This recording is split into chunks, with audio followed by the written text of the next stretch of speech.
Your mum thinks you're great. Oh, well done, love. Your dog thinks you're great.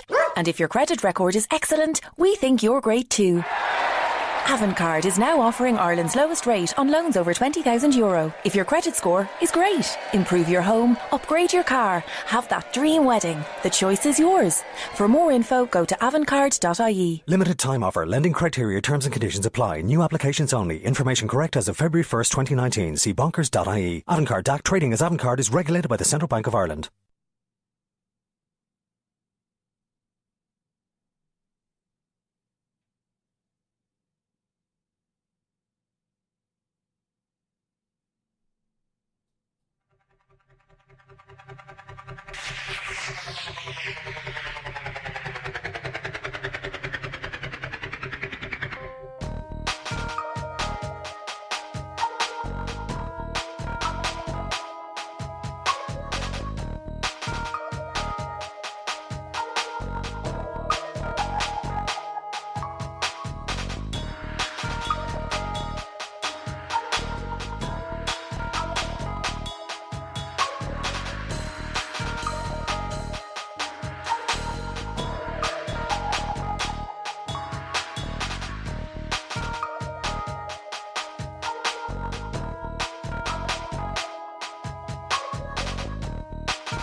The paranormal, spiritual, and comedic abound. Welcome to the Richard Spasoff Show.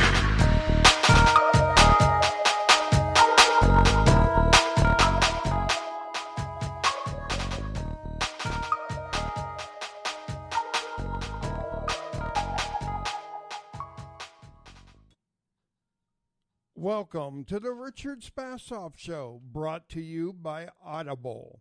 You can find Audible on my website at the psychicmediumspasoffshow.com.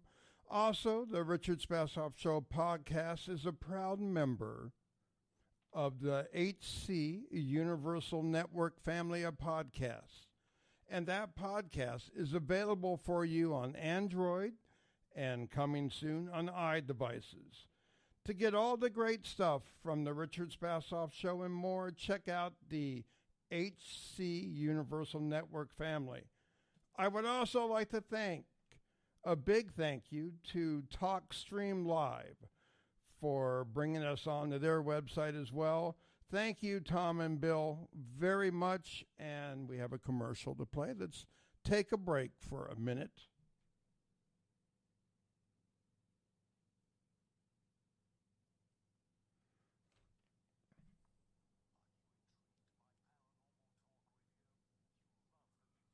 Paranormal Radio app from TalkStream Live.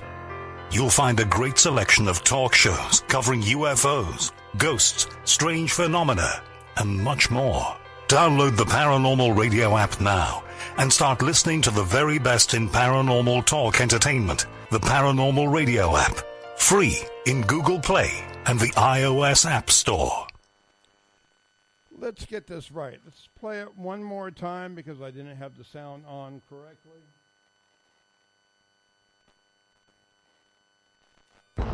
Are you intrigued by Paranormal Talk Radio? You'll love the new Paranormal Radio app from TalkStream Live. You'll find a great selection of talk shows covering UFOs, ghosts, strange phenomena, and much more. Download the Paranormal Radio app now and start listening to the very best in paranormal talk entertainment. The Paranormal Radio app, free in Google Play and the iOS App Store. Again, I'd just like to thank Bill and Tom over at TalkStream Live. And tonight's guest, I'm happy to announce Sharon Lynn Wyeth. I think I got that right. Close enough. How are you doing, Sharon? I'm doing well, Richard. It's so nice of you to have me with you. Oh, thank you. I'm just trying to be engineer, and I'm trying to get the sound down. It's a hard night for that, I'll tell you. I mean, I think it would have been easier if I could have done it telepathically, but hey. Well, that works only for other people that know how to receive telepathically. That's true. It might not work. Well, let's tell everybody what you do. I look at names and I interpret them literally from the placement of the letters in the name. And so I can tell you everything about a person's personality, the reason that they're here, their purpose, the 7 things they came to learn, how they learn, whether they're kinesthetic or auditory or visual, anything about their personality, their characteristics, their traits, their honesty level, their morals, all of that show up in a name. Now, do and you all just... you have to do is know how to read it. Do you need this the first name or the last name, or... You need the full name, because if you think about it, Richard, is every Richard the same? No. That's because the Richard gives you the ingredients, what I call the ingredients in the kitchen, and then the last name tells you what recipes you can make out of that. So your last name is really your environment, and it represents what kind of people that you listen to and what you draw to you and who's trying to influence you and what they're trying to say. And then the middle name, if you have one, is where you morph and you change when you're under stress and how you behave then. Oh, boy, I'm in trouble now. Can we give you a name to work with?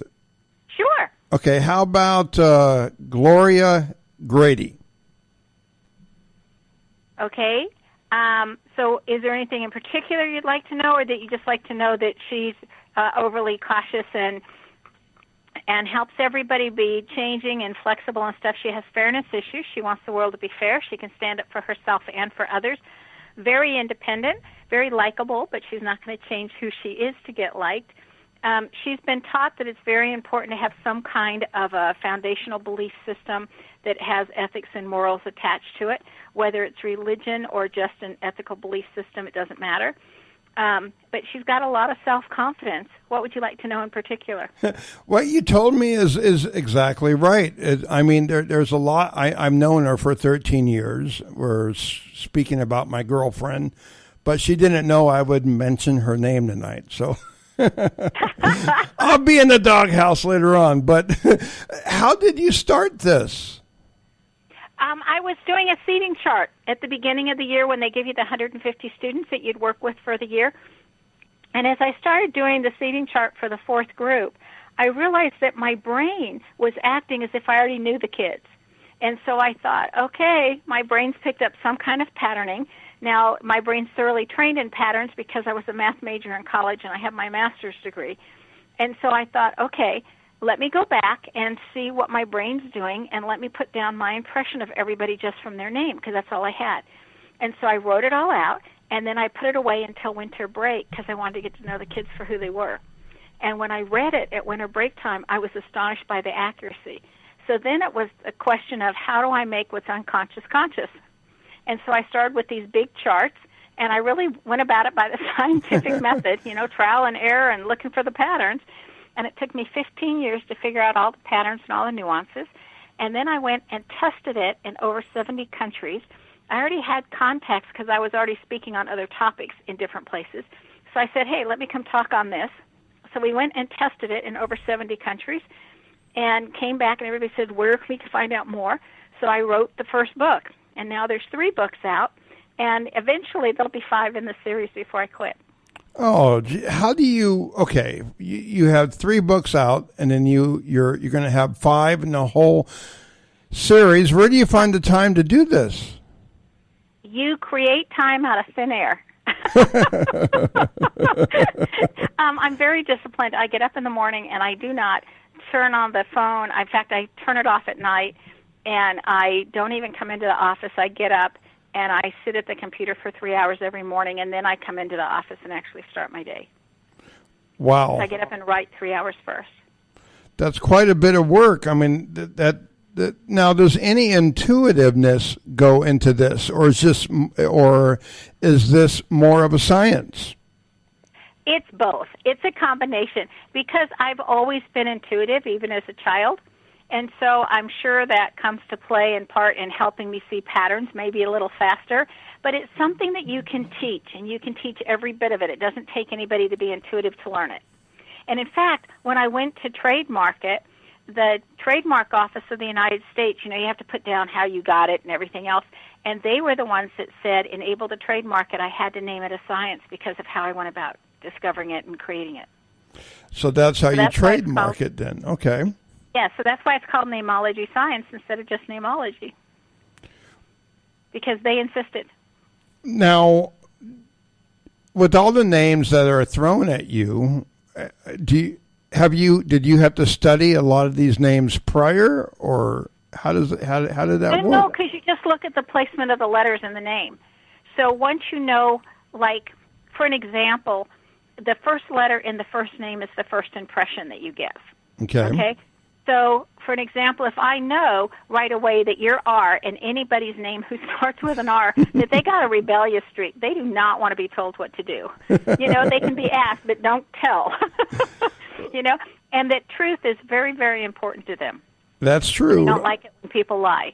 Once somebody's dishonest, it's like, okay, you have no value in my world, next, type of thing. And so if you just learn, what the place is and what it means in that place. And there's 4 placements. There's the first vowel in the first name, then there's the first letter, and then there's the last letter, and then all the rest are middle letters. And if you just learn what those mean, then you can interpret anybody's name. And then, of course, you've got to learn how they play together. Because, Richard, if you're sitting by somebody you like, you're going to be talkative. But if you're sitting by somebody you don't like, you're going to be quieter.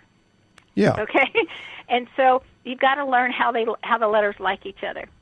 And now there's been at times where I'm sitting next to people I don't like, but I still talk to them just to have time go by.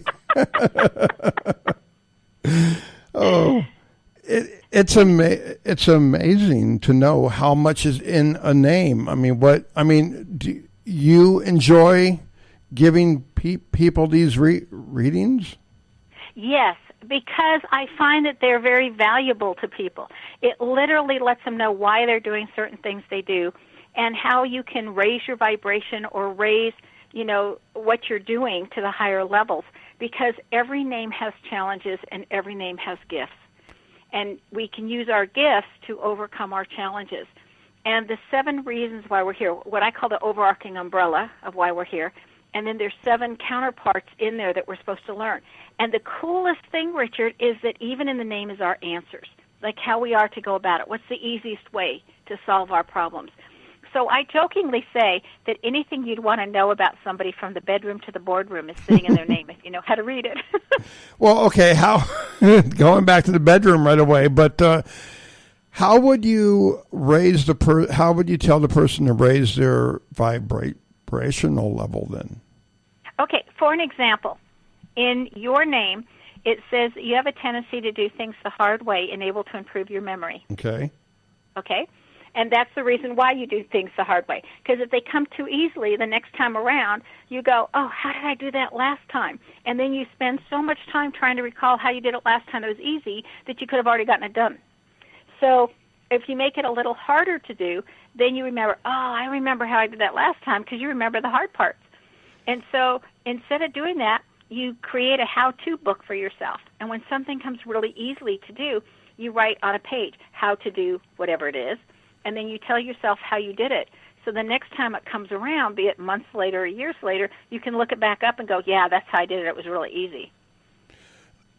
It's so okay. What then?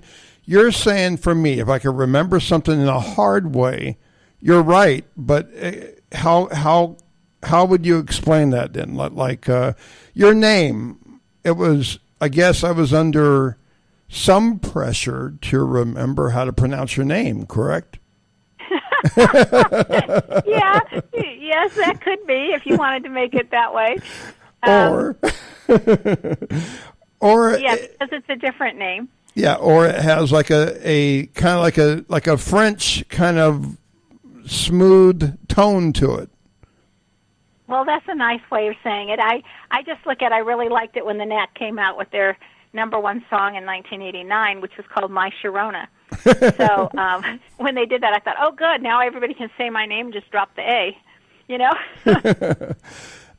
But another example, okay, Richard, in your name is that it says that you have fairness issues, that you want the world to be fair. And when you think something's not fair for somebody else, you'll stand up for them. True. But it's a lot harder for you to stand up for yourself. Mm-hmm. So it's almost like when something happens to you, you're looking around and saying, okay, who's going to stand up for me like I stand up for others? But that's one of the things you came to learn how to do, is also be able to stand up for yourself.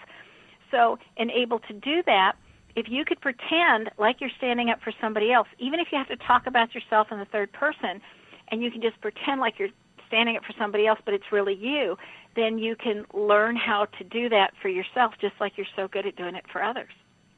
So just take what I've learned and put it to myself then. Yes, and be able to do the same thing. What are some of the things that you find most of your clients have a difficulty with, that they need to improve on? One would be listening skills. Okay. You know, because we're all so ready to share. And I think in such a busy world, it would be so nice if other people could get to know us faster, you know?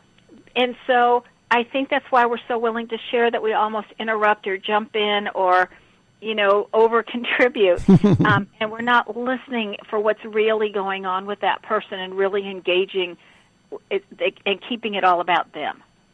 Well, okay? then you're talking about the undertone as well, right? Well, it's in the names. Okay. I mean, okay. Some people, it's in their name that they're really good listeners, but I don't get to see that quality of trait off that often. So it's more like something we get to learn. Okay, now, since you have a name for yourself and you're out there, you're world-renowned, how do you deal with people when they expect you to know everything about them in some way through their name? Well, I do. If I want to look at their name that way, I do know a lot about them. But the result is that it works in my favor, because so many people would like to be my new BFF because they feel so understood. Yes. And wouldn't that be nice if we could all do that for each other? I've always, with a lot of people, had a fast connection. Does that make sense? Well, that's because you're very inclusive with people. Yes. You're people-oriented and very inclusive. And to you, it's very important to be included. So let's say that the friends and I are all going to go bowling, and let's just pretend that you don't like to bowl. Okay. okay, then every time we go bowling, we're still going to say, hey, Richard, do you want to go bowling with us? Because you'll say, no, but thanks for asking. And you mean that because it's like you know you were included, even though we all know you don't want to go. Exactly, You don't feel left out. And even if it's the 100th time we're going bowling, we're still going to ask you because it causes you to feel like you're included, even though we already know you're going to say no. Can we play with more names? I got a few more names for you. Sure. Okay, how about Joseph Van Peek? Okay, so he's had to learn how to listen and able to survive ever since childhood. He's brilliant, though. Yes. He doesn't quite fit like he fits. He doesn't feel like he fits in. Correct. Because his thinking is very different than most people around. But he's absolutely brilliant. It's like he's a way shower. The book, The Road Less Traveled. He would be taking that road less traveled, and it's like he just expects people to do what they're supposed to do. Mm-hmm. So he doesn't like to micromanage. If he's put in a leadership position, it's more like, I wish you all would just do what you know you're supposed to so I don't have to do this. You got it. Yes. But he's a good listener, and he can see things from other people's points of view, even when he disagrees with them. Correct. So he would be a very interesting person to have a conversation with because he can take any side and any viewpoint. And he does it just to make somebody think.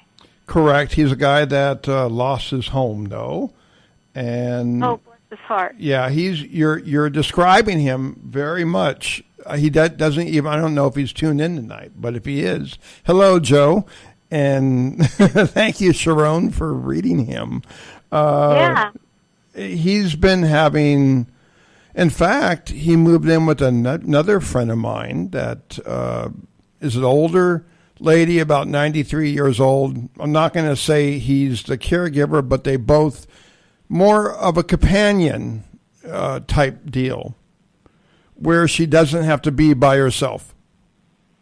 Well, see, and I really think that's the way of the future, what I'm going to call blended families. And they can blend in any kind of capacity, But I think we're going where it was so good for us for so long to be independent and to get out and live by ourselves. I just don't think it's doing what it used to do. We're back around to where things that show people care is what's really important, and living with others is becoming more of the norm. And it could be we're forced that way because of finances. I mean, it could be for loneliness. It could be for whatever reason. But I'm seeing more and more different kinds of groups sharing larger homes. And if it's a single person, getting in smaller and smaller spaces. It's like we've realized we don't need that much space. So I'm watching the world change. And I think this is going to be a very difficult month.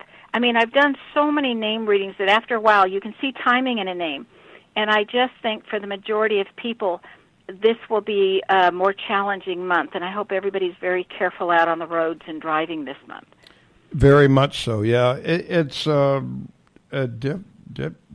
difficult. Do you find it hard for people to, let's say most of the people, is it hard for them to be open with other people? Do you find that hard for them? Not once somebody feels safe. Okay. And I think different people have a way of letting us feel safe or letting us not feel safe. And, nobody would believe that I was ever shy. No. But once I could figure out everybody's name, I can look at their names and see where they're safe and where they're not safe. Or if they're a psychopath, or if they're a liar, or if they're whatever. It just like screams out of their name. So it makes it very easy to be nice and compassionate with everybody because we all came with our own set of struggles. We all came with our own set of lessons. And so to have the compassion that says, okay, I can see you clearly, and there's no judgment once you see it. That's the most beautiful thing that I get from people that have read the book and from people that have taken my seminars, is that they let me know, they go, we don't judge anybody anymore. But we can see the gifts, we can see the challenges, and it just, and sometimes you look at somebody's name and you go, oh my gosh, I don't know how you've made it to here. Bless your heart. You know, what you've had to go through, you know? And yes. I mean, I look at mine and I think, I am so grateful for my parents, and I always start a reading with, why did you have the parents that you had? And I am so grateful for my parents, and I very seriously but jokingly say, I love what they taught me, but I did not appreciate their modalities. You know? Yeah, let me be frank with you. Before I came to Earth, I felt a very strong pull, and I, well, this is going to sound kind of stupid, but I was talking to God prior, and I had kind of like a contract to come down to Earth. And he told me, well, God told me it was going to be rough when I got here. And, well, to give you an idea how rough, I mean, I was born with a speech impediment, asthma, colitis, ulcers, you name it. Not anything life-threatening, but sometimes the asthma was. And it was just a tough time to come down here. Well, I honestly believe that you can see someone's contract with Spirit, with God, Allah, whatever you want to call, you know, there's 72 names of God out there. Mm-hmm. Whichever name you want to use for that energy. I honestly believe that we have contracts, and we have agreements, and we have contracts, and that in the name, the second book is all about how do you read the contract with God. Why are we here? What do we come to learn? What does our soul want? And what do we do if our soul disagrees with our personality? You know, how do we solve that? Where the first book is all about somebody's personality, the second book is all about somebody's soul. And the third book is how do we connect with one another? What do we need to know right away about somebody so that we can connect? And how do we show love versus what needs to happen so that we feel loved? Well, you know, because they're not always the same. And what needs to occur if you want a long-term relationship instead of a shorter relationship?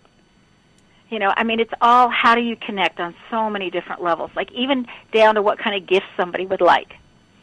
And it's just on the information that's based on the first letter, the first vowel of the first name. It's not the first letter, it's the first vowel. And so that's a very skinny book compared to the other ones that have a lot more information in it, because this one's 100 pages. And I really wrote it to say we're so hungry for human compassion and connection and heart. So how do we create that for ourselves and for others? And if you look at the TV shows that are becoming the most popular shows out, like This Is Us or New Amsterdam, and some of the shows that are out there, like A Million Little Things, it's all about heart. And how are we there for other people with heart and compassion? And those are the shows that are rising in the ranks. And same with the movies that are coming out. So I look at that as a really good sign that society as a whole, we're moving into, we've got to take care of each other. Very much so. I mean, we got to be supportive of each other. Yes, yes. You know, but I think we're moving in that direction. We're moving away from this great need for independence, and instead we're coming back into groups and saying, how can we work as groups? How can we help each other? How can we meet each other's needs? And it just helps so much when you can read someone's name, because you know the underlying things that they're working on. It's just like HR people call me all the time and say, here's the job description, here's the applicants' names, you know, who should we be interviewing and what should we be asking or knowing about this one for how well they're going to fit this job. But they also call me and they say, okay, their yearly review is up, and what should I be telling them, you know, where they need to improve? Which always causes me to laugh, because I think you've worked with them all year and you're asking me. But anyway, what I like to do is I like to look at their name and what did they come to learn? And what are those lessons can they learn in the job they're doing? And then if the person says, hey, I want you working in these areas, it's really a win-win. The company's going to benefit, and that person's going to grow and work in the areas that they came to learn anyway. Especially, yeah. So you're kind of, you're benefiting the person as well as the company itself. Exactly. And we've got a really good hire record for people staying long terms with companies. You know, you put the right person in the right job, the company benefits because it's expensive to go through the hiring process and then to train someone. So if they stay longer, it works for the company. And, of course, the person's happier because they're doing something they love and they're right with the right people. So you're able to pick up the energy of that person to see if they fit, if they're well fit within the company. So you could save them some money. Right, but I don't do it by energy. I do it by looking at the letters. That's what I mean, yes. Yeah. A different way, yes. Right, because being able to read energy is a different skill, and some people do it very well, and other people, if you say, I got to read energy, yeah, you might as well just kill me now, right? That's not going to happen. And so, but I look at it that everybody can learn, that what goes along. Like the first vowel of an I is those people like to be included. So even if you're going to go run a stupid errand, if you're leaving home, say, to everybody else that's in the household with the first vowel of an I, hey, I'm going here. Any of you guys want to go with me?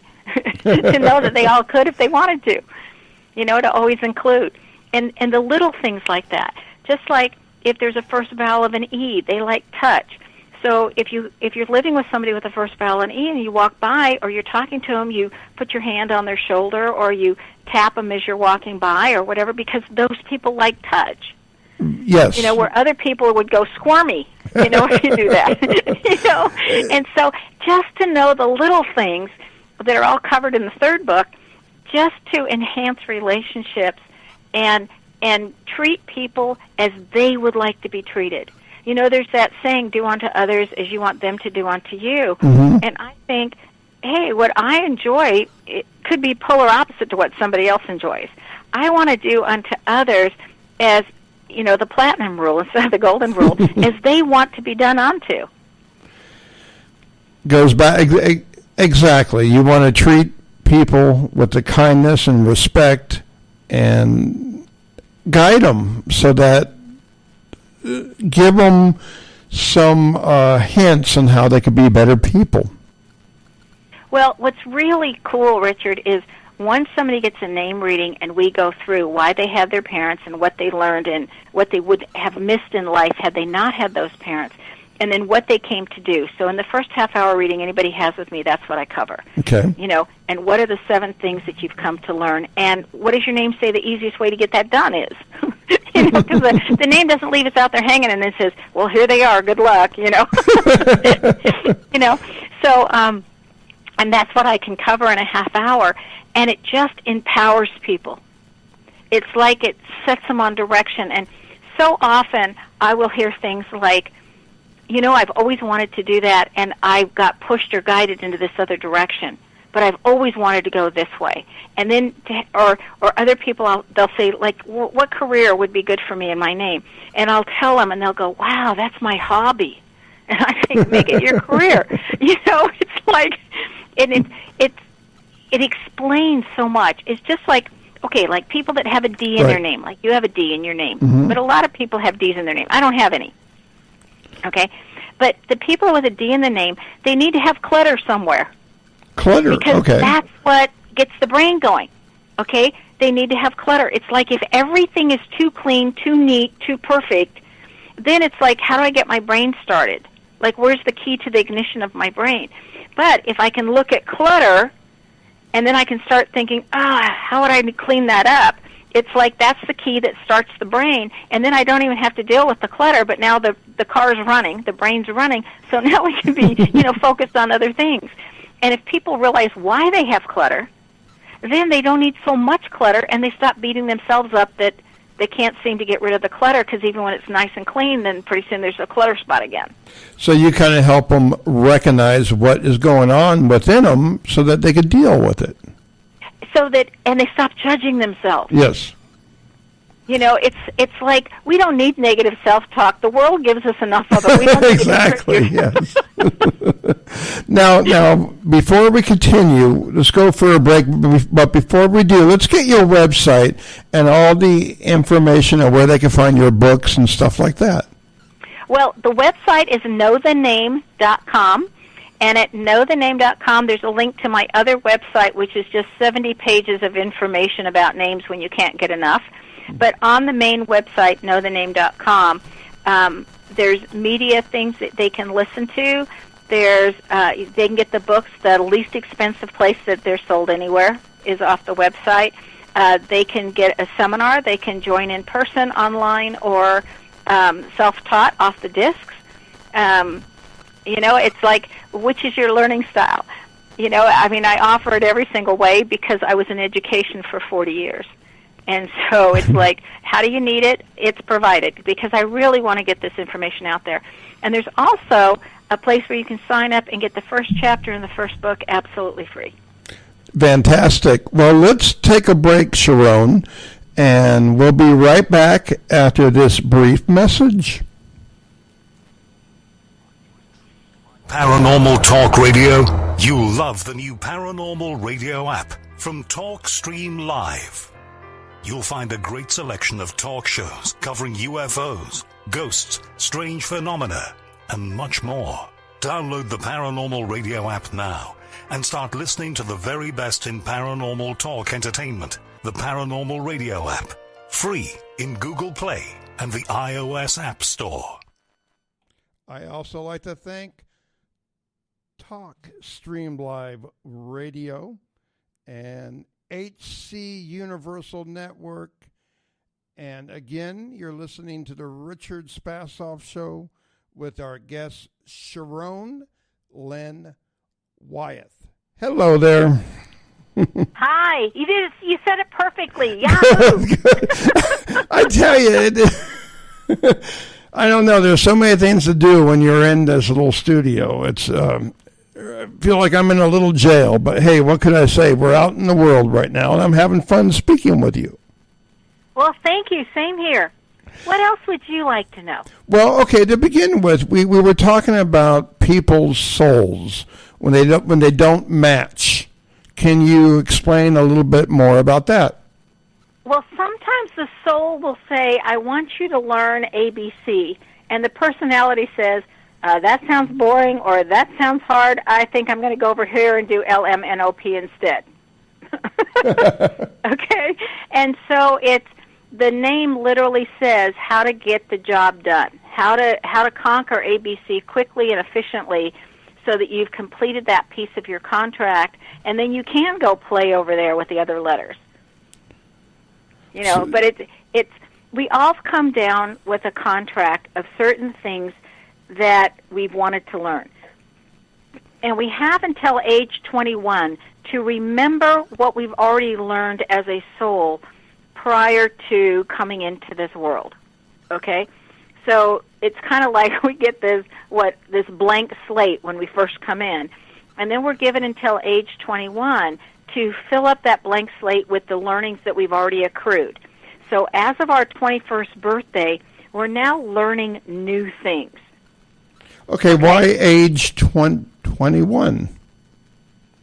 All the master books, I was a voracious reader, still am, but if you look at all the major books and texts, that's what they all teach. Okay. And our forefathers knew that too, and that's why they made it that you were not an adult until your 21st birthday.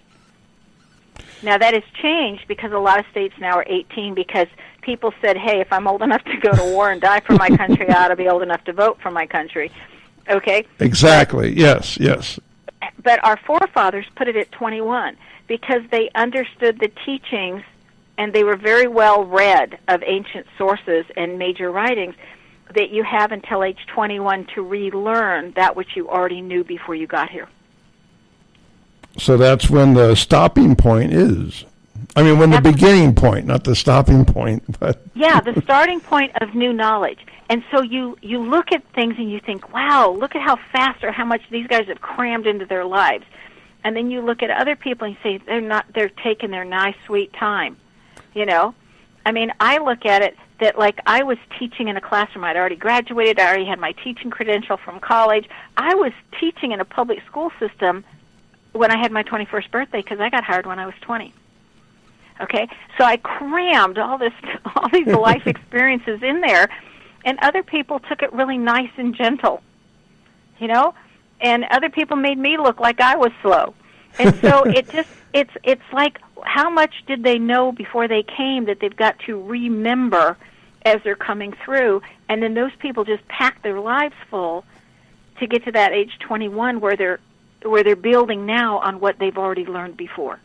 Well, isn't there another age where life begins again? I mean, when you get older, does everything stop at the 21 or? Oh, not at all. There's all kinds of key numbers as you're going through life. Okay. Like one of them is 36. At 36, we don't want to be told what to do anymore. It's Correct. like we don't want to be underneath somebody else's thumb. We just don't want to be told. We may have gone along with cultural norms up till then, and at age 36 we go, I think I'm going to start doing things my own way. This cultural thing or how I was taught, some of it doesn't work for me. And what do I have to change? And you watch how many people get divorced right around age 36. You know, when one of the two parties is age 36. It's very fascinating to me how many divorces occur at that time because couples haven't learned how to get through that time period when all of a sudden this independence is wanted. So 36, they 36. Kind of feel like they're getting to the end of their life when they're just beginning. Well, it's not the end of the life. It's that they want more independence. Exactly. They want independent thought. But also, a lot of people don't fully mature until they're like 28 and 29. It's like I have heard so many men especially tell me that they're very loyal to their wives. But had they waited until they were in their 30s to get married, they would have looked for something different than what they have. That they did so much changing during their 20s that they wish they would have waited. So you're saying they needed that time to grow, right, before they got involved? Yes, because we changed so much in our 20s, you know. And then in 36, it's like, hey, we know how the world works, or at least enough of it. We've been out in the world long enough that now there's certain things we agree with and certain things that we're just not willing to put up with anymore. You know, or certain things we want to do our own way and differently. And then you look at around 56. Okay. 56 is when a lot of people will say, I have been so responsible for so long. You know, I want to get rid of some of these responsibilities. How do I do it? And so a shift takes place, and instead of being responsible for others, we now become responsible to others and only for ourselves. And that's a nice shift that takes place. So you're learning to get rid of some stress and move on with your life in more of a productive way at that age. Well, and then you're going to start focusing on what's really important. You know, and you start looking differently. What really has value in my life? Do I need all this stuff? Exactly. Back to yeah. You know, there's that joke that the first half of your life you spend gathering and collecting stuff, and the second half you give it all away. You figure out how to get rid of it. Yes. You know, and so it's like that's that turning age around 56 where you go, okay, I have been so responsibility and taking on responsibilities because we were taught that that's an appropriate thing to do. And now it's like, I don't want it. You know, I want more playtime. I want more time to do where your soul leads you, you know, what you're really yearning to do. Why is it people don't realize that, though, when they're younger? Because they're too anxious to get to where they want to get to? Well, our culture teaches, especially this culture, it teaches that youth is an advantage. You know, where so many cultures around the world say, learn from the people that are older. You know, and so many cultures say 77 is just such a key. They say that by the time somebody turns 77, they've gained wisdom. Because you can't live that long and not get fairly smart. And there's such an honoring of elders, where in our culture, we honor youth. And look at how many people are doing things to look younger. Like the last class reunion I went to, yeah. I was one of 3 ladies there that didn't dye their hair. And it's not necessarily that mine didn't need dyeing. I mean, I've had gray in my hair ever since I was 31. So it's like, but I looked at it and I thought, why are we chasing youth? And why? Why do you think? Well, because it's a cultural norm. If you look at what's on television and what's on, it's a certain body type and it's a certain body size, and it's a, we're being taught that this is what we're supposed to look like and this is how we're supposed to do things. And by the time we get, like around my age, I'm 65, I look at it and I think, well, that's all fine and good, but my body doesn't do that anymore, So, okay, and so... I didn't want to put those dyes on my head and whatever, but I watch how it's, so I think it's important to be clean and to be neat. Mm-hmm. Very much. And how do you, when you realize, when you can't do these things, what do you do with your mindset? Well, I'm constantly learning. I mean, Same here.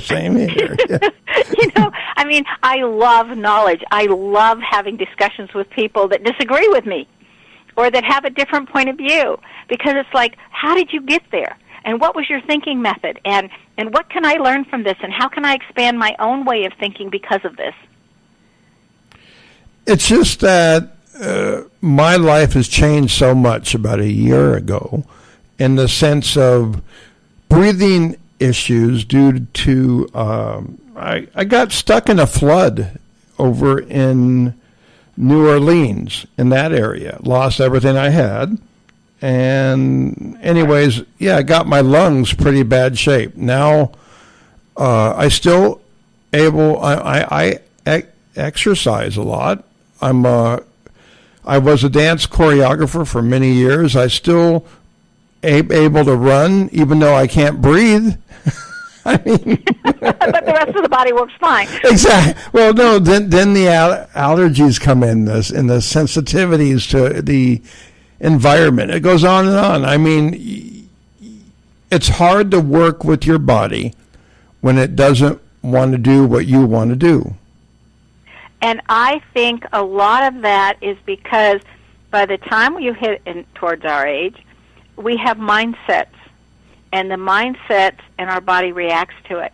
Instead of going to a naturopathic physician, and I know plenty of them that are just brilliant with what they're able to do, and you change your diet this way, that way, or whatever, or you do a detox and a cleanse, and suddenly your body can do it again what it wasn't doing earlier. I've done all that, and I have to watch my diet. I know what to do. I've studied. I'm a holistic health practitioner besides a medical intuitive, if I could speak.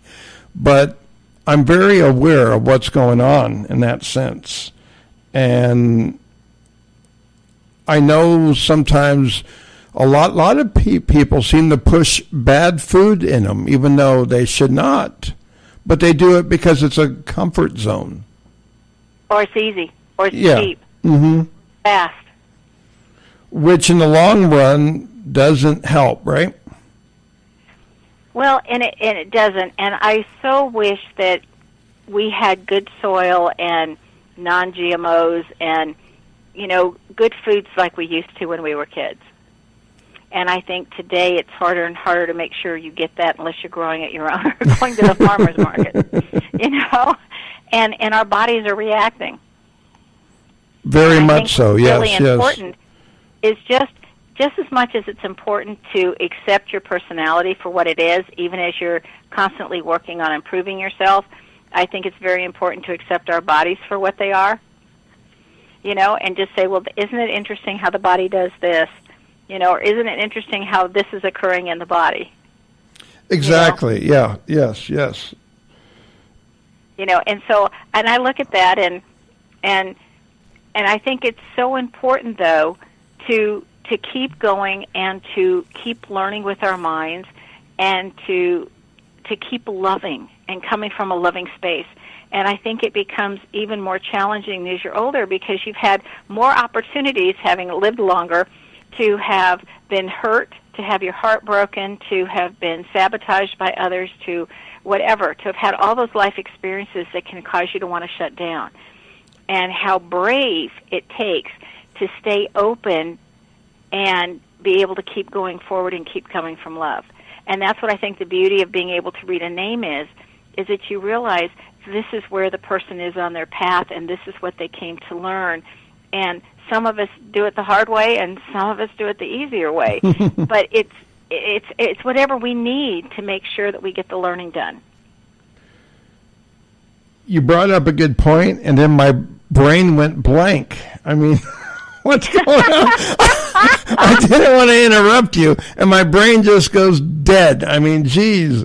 Does yours ever do that, or am I the only one? Well, I call those brain farts. We were talking about the health, and we were talking about, there's something at the end of what you said that I wanted to say something, but now I can't think of it. So it will come back. It will come back, exactly. It will come back. I've learned to say, okay, too bad I'm not in person with you, Richard. I'd say stick out your tongue and maybe I can read it, I could tell just by talking to you right now, you have very calming energy with people. You help them calm down a lot. If they're in an emergency situation, you could bring out the best of them. Well, thank you. I think some of that comes from being a school administrator for 11 years. Oh, geez. Even so much as a high school principal before going to central office, that you're used to handling calamities all day long. I haven't. Can we read one more person? Sure. Okay, it's my brother. Should I tell you a little bit about him or wait? Nope, just his name. Matthew James Spasoff. Okay, so he's a constant learner. He's very bright. He doesn't know his own self-worth and value. He's getting a little better at it. Mm-hmm. He would be very good at sports, very good hand-eye coordination. What he likes to do, he really likes to do, and what he doesn't like to do, there's no way anybody's going to make him do it. He learns through experiences. He can be a very hard worker. What he likes, he really, really likes, and he goes after it. Mm-hmm. He's kind of like the battery. He goes and goes and goes, and when the battery drops dead, it just like stops, and then he's done for the day. It's like all full force or nothing. One of the things he came to learn, besides his self-worth, which is very different than self-confidence, he came to learn how not to let other people manipulate him or talk him into things. Yes, okay? yes. But he's always going to work to be the very best that he can be. He should be good on a debate team, and he ought to be in sports somehow. Well, they give you okay. So now you know what he does. He's a special ed teacher, and bless his heart. He not only does he get involved with the students to help. He's married. He adopted a little girl. Both of her parents were in jail. So he raised this little girl since she was 2 years old. At the same time, his health has been so bad that he could barely make it to the day for the past 20 years. And he's been kidney issues, which caused by too much pain in his body, bottom line, by pain pills, etc. But he still he helps out a lot of kids. The instructors that he works with, the people that he works with, he gets them out, and he helps them out a lot. Well, and I'm sure he's very good with them. Yes, he is. Yes. Because he's got it in his name that he'll rise to the top no matter what field he goes in. There's two people that you and your listeners might want to be aware of.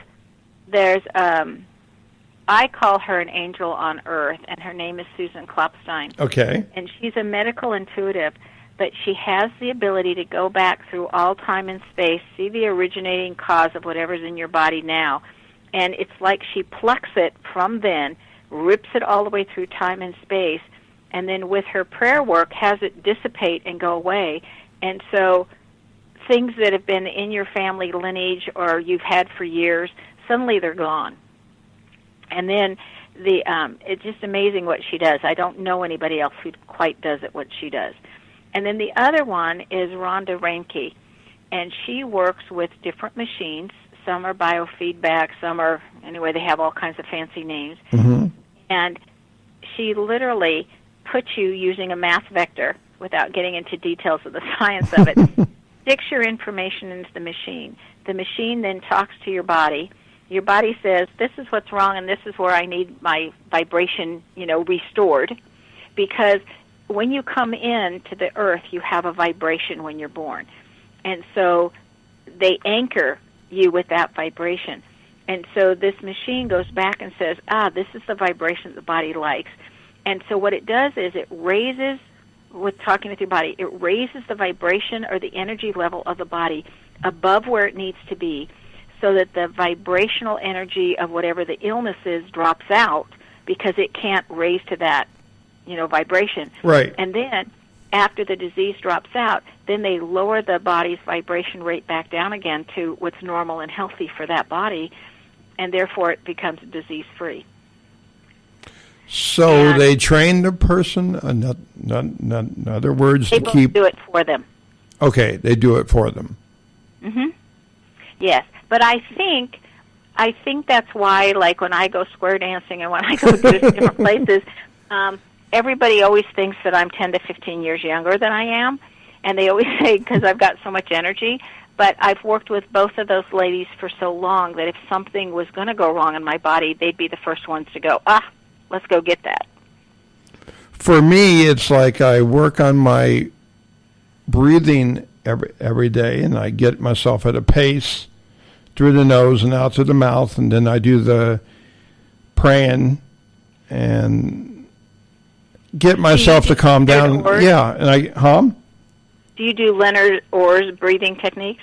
I do my own that I develop, where I have like an out of body experience, and it's just kind of. Bottom line, I lay on the bed or lay on a chair where I'm comfortable, lay back, do my deep breathing, listen to some music that I enjoy, that I feel, or sometimes I just turn on prayers. I listen to them and just feel God's angels come to me and kind of send the white light, the warmth, and then the lightness, and then it carries me away. And then I come back. Yeah, Yeah, that's a form of meditation. Exactly. So I'm able to do that, but sometimes you're not in the mood to do that. But you have to make yourself do it all the time. Yeah, I started meditating between 20 minutes and an hour a day, starting on my 18th birthday. And how do you do it? How do you? Well, it's changed over the years. Okay. I started with TM meditation, and then it changed, and I did a lot of the Jack Purcell tapes with Lazarus, and then I went to the Monroe Institute and became a trainer for them, but learned their style of meditation, whatever. Then I worked with Dr. Eugene Whitworth, who, to me, meditation was a chore. It was something that you needed to do because that's how you get your connections. And I did it out of due diligence because I knew it was necessary, but I didn't necessarily enjoy it. It's kind of like taking your medicine because you know it's good for you, but you don't want to. Well, it's like, I'm sorry, go ahead. Yes. Okay, and then I studied with Dr. Eugene Whitworth, who was the founder of Great Western University in the San Francisco Bay Area. And he showed me a totally different way of meditation. And it would feel like 5 minutes and an hour was gone.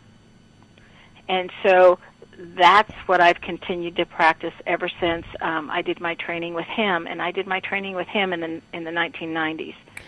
And his methodologies were just incredible, and they teach those through the Great Western University. Well, there's even other meditation where you don't even, you breathe, but you don't have to focus on the breathing, where you can lay down and just focus on God's energy in that sense and let it take you away. Is that what you're referring to, or some other type? This one is very different. I think what you're referring to, and you're saying you're doing your own, that Leonard Orr, who's done a lot of deep breathing and meditation through breathing and de-aging through breathing, whatever, does some fabulous breathing exercises. He's written a book on, he went through with 8 Breaking the Death Habit is the name of his book, and he went through and interviewed 8 people that he could verify that were all over 200 years old and said, how did you do this? Mm-hmm. And they all took at least an hour a day to do nothing but breathe. And so he took those exercises and what he learned from them and started teaching people how to breathe appropriately. That's very important. I mean, to begin with, it works your parasympathetic nervous system, and then it's a way to, it just enhances your vibrations inside to raise them. Yes, and he was saying too, the 8 things that these people did that all had lived at least 200 years, and one of them also was bathing very regularly, often more than once a day. I hope so. Yeah, I do that a lot. Yeah, but keeping the body very clean. Yes. And that they all took time away from other people for reflection. They took alone time. But would you really want to be here on this earth for 200 years? You know what? I don't know. I don't. 100 years, I want to be out of here. Well, I used to think that, oh my gosh, if there's reincarnation, this had better be the last life, and I am so done, And then I thought, if we're really growing and learning and doing our contract with God, it doesn't matter where we are. Mm-hmm. Correct. As long as we're still learning and we're still serving.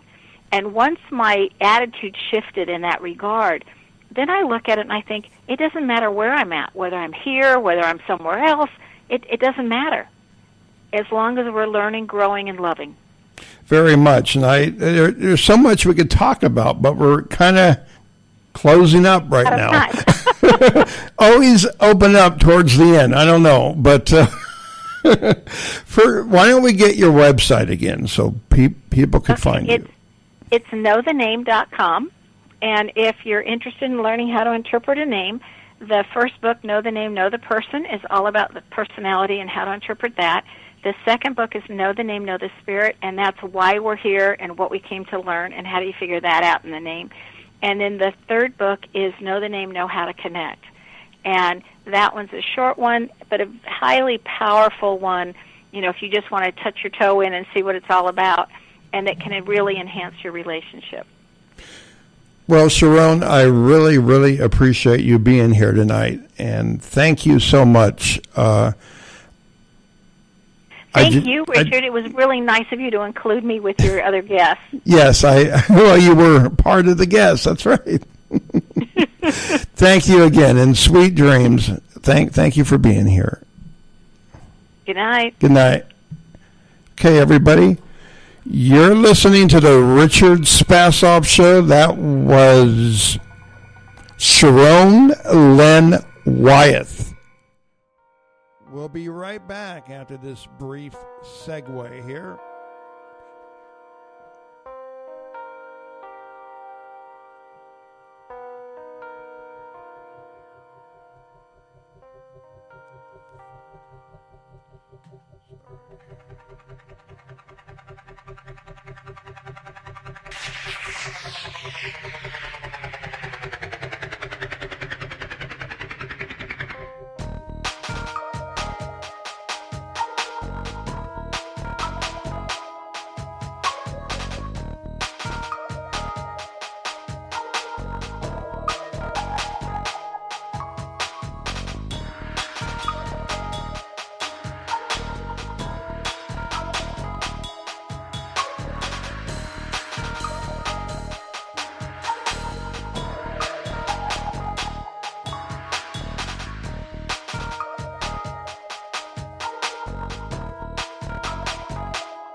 You're listening to the Richard Spasoff Show. And next we have Richard Ruland, if I'm pronouncing his name correctly. Richard, are you there? I am. Thanks very much. You did actually pronounce it correctly. Very good. Thank you. Now, first of all, you are not only a psychic medium, but you're a former New York cop and a TV personality, right? Yes, sir. You have your hands full. I do. I actually also run public events and everything else. So, yeah. Now, we have a lot to keep me as busy as we can. Okay, let's start off. What was it like being a New York cop? Oh, if you could picture the worst evening of hell you could ever have on a daily basis, 5 days a week, for 7.5 years, you're there. Can you give us an experience of one that stands out? Well, I mean, honestly, the worst cases I ever responded to were people that family domestic cases, and and they were so violent most of the time. People were doing damage to each other, to themselves, and you walk into a situation like that where there's kids involved and everything else, you just don't know what to do. And you live with that every single day. There was an instance where I pulled somebody over and got a shotgun put in my face. There's just those kind of experiences that kind of make you think, well, listen, talking to dead people can't be that bad. It just makes you feel at home, I tell you. Oh, geez, yeah. I know. I've had my experience through the police academy. So I went through that. Okay. Yep, and I was a police photographer for a while. Awesome. Okay. I could not deal with that. It was too much for me. You know what I'm saying? Well, actually, that was the first place I had my first sincerely impactful paranormal experience was on the job. And cops typically, try to put everything on the back burner emotionally, and they try to put, the thought process of, well, if I can't see it, it isn't real. That's just what you're trained to and conditioned to go through. Like, you don't believe what people say half the time, or, well, 3/4 of the time. And you don't believe things that sound like absolute fantasy. And then you do what happens to me, and you respond to a call where people are talking about lights going off in an abandoned house. And you walk in that house, and your partner goes to the left to clear the house, and I go to the right to clear the house.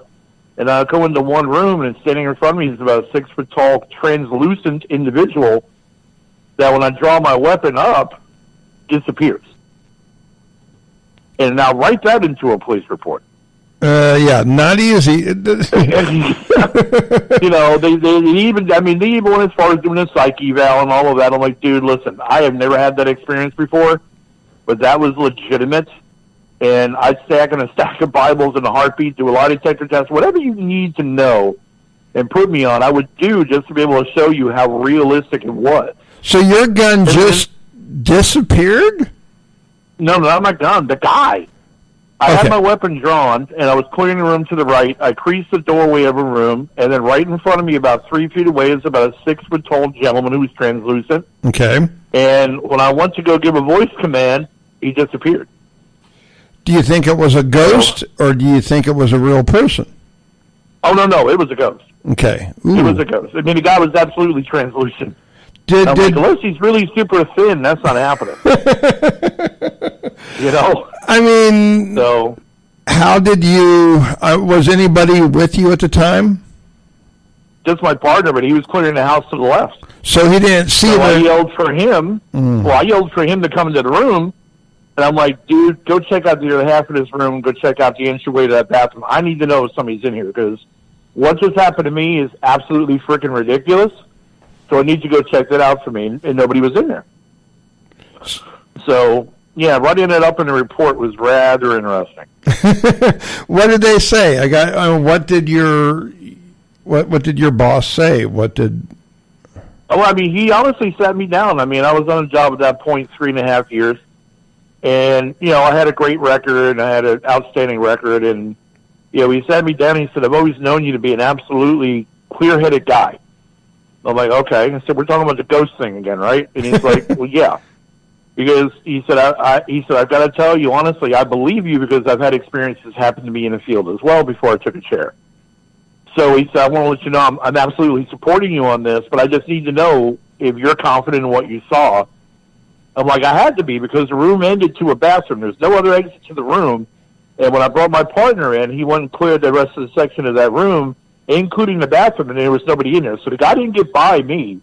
I'm 3 foot wide, shoulder to shoulder. That guy couldn't get past me if he wanted to.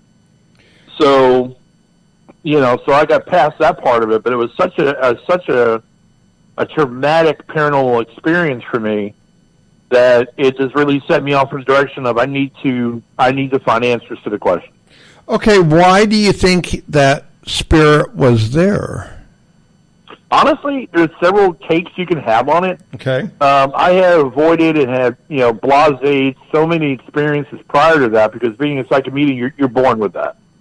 So over the years growing up, my father passed. 3 days after he passed, I see him sitting in the dining room in a chair where he used to sit all the time. And then he just disappears. I had that when I was 18.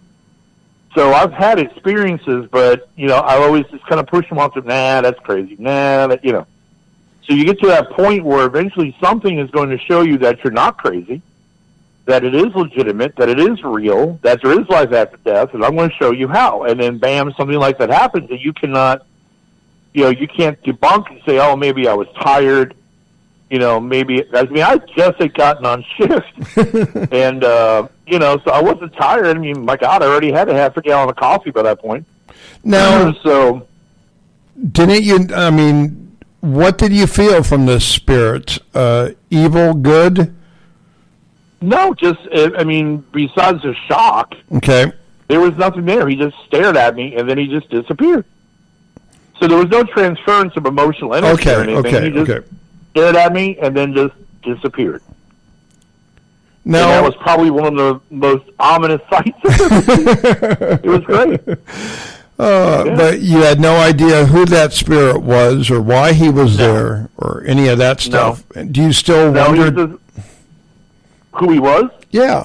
Honestly, I never looked into it any further at that point, because it already brought me enough angst and ridicule in the locker room that I didn't really want anything to do with it anymore. But the man was dressed in a 3-piece suit. That's what I remember: the whole vest, the jacket, the pants, and the pocket watch. I even saw it all. And he was that absolutely clear. And so, period dress, I would say he probably came from the 30s, 40s. But no, I had no idea. He may have been a tie-in to that house. He may have even owned that house at one time. I don't know.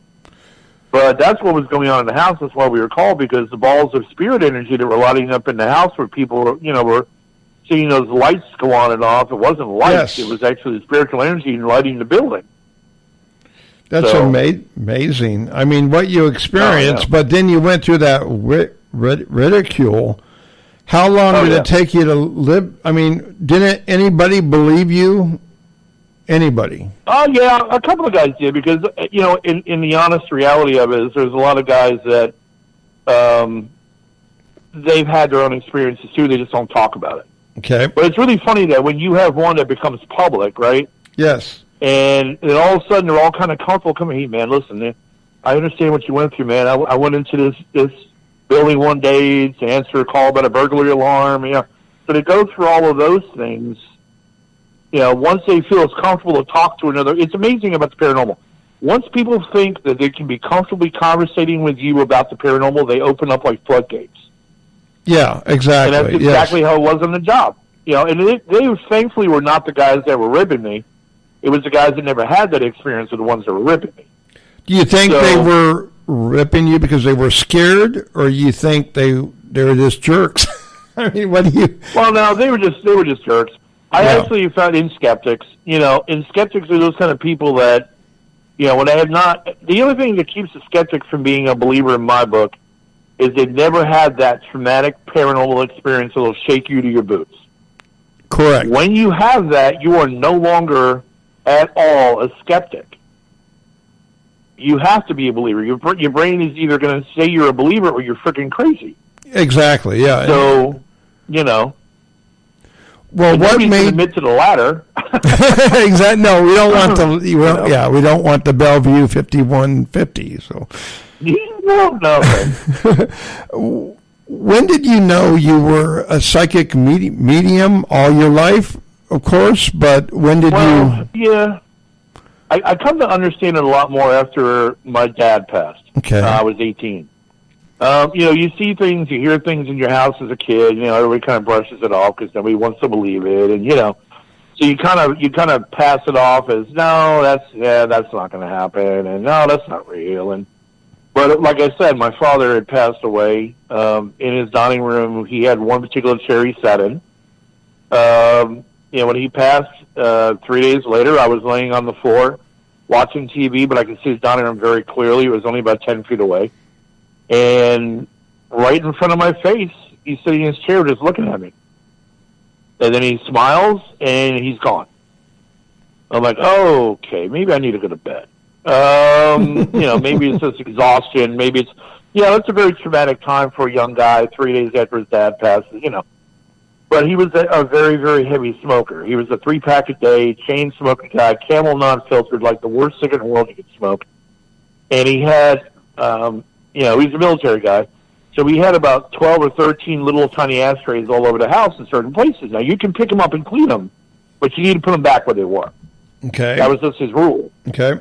So when he passed, I don't know why we thought about this, but my mom and I took to cleaning all the ashtrays because we were throwing in trash. I don't know why we decided to clean them, but we did. It was a stupid thing. And we stacked them up on the kitchen counter, and we went to bed. We came out the next morning. I'm a very light sleeper, so my mom even moved in the hallway I was awake.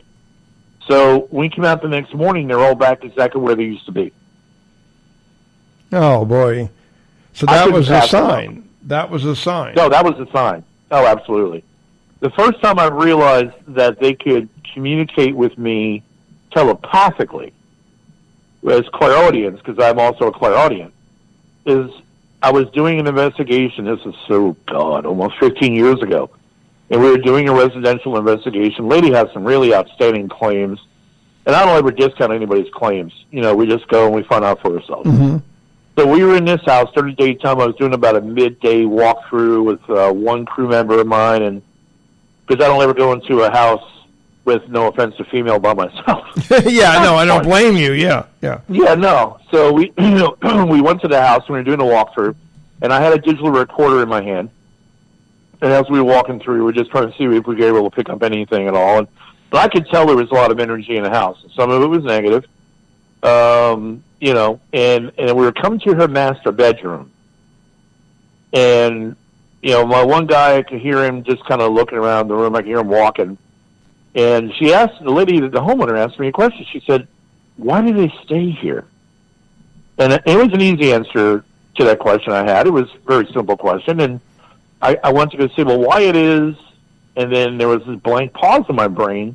And then I said, I don't know. And I went, what the hell is wrong with you, Richard? So I went home with the recorder. Right. And I get to the master bedroom on the audio. And first thing I hear when I walk into the master bedroom is a mail that says, wanna kill. I'm like, oh, crap. She's living with this crap? And then the question comes. Okay. And I hear her say, why do they stay here? And I go, well, why it is. And then I hear that awkward pause. And in a voice behind mine, it says, I don't know. And I went, I don't know. I'm like, the son of a bitch told me what to say. You picked it up. Exactly Yes. Yeah, that's part of being clairaudient. You can hear them without a device. So I went, I literally freaked out for a minute because I knew about the other stuff I had going on with me, and the ability to be able to talk to dead people in the a telepathic communicative sense where they can drive pictures for me in my head. I can see the pictures. I can see little video clips, so I know who I'm dealing with. But to actually hear them be able to talk to me freaked me out a little bit because now that's an added value.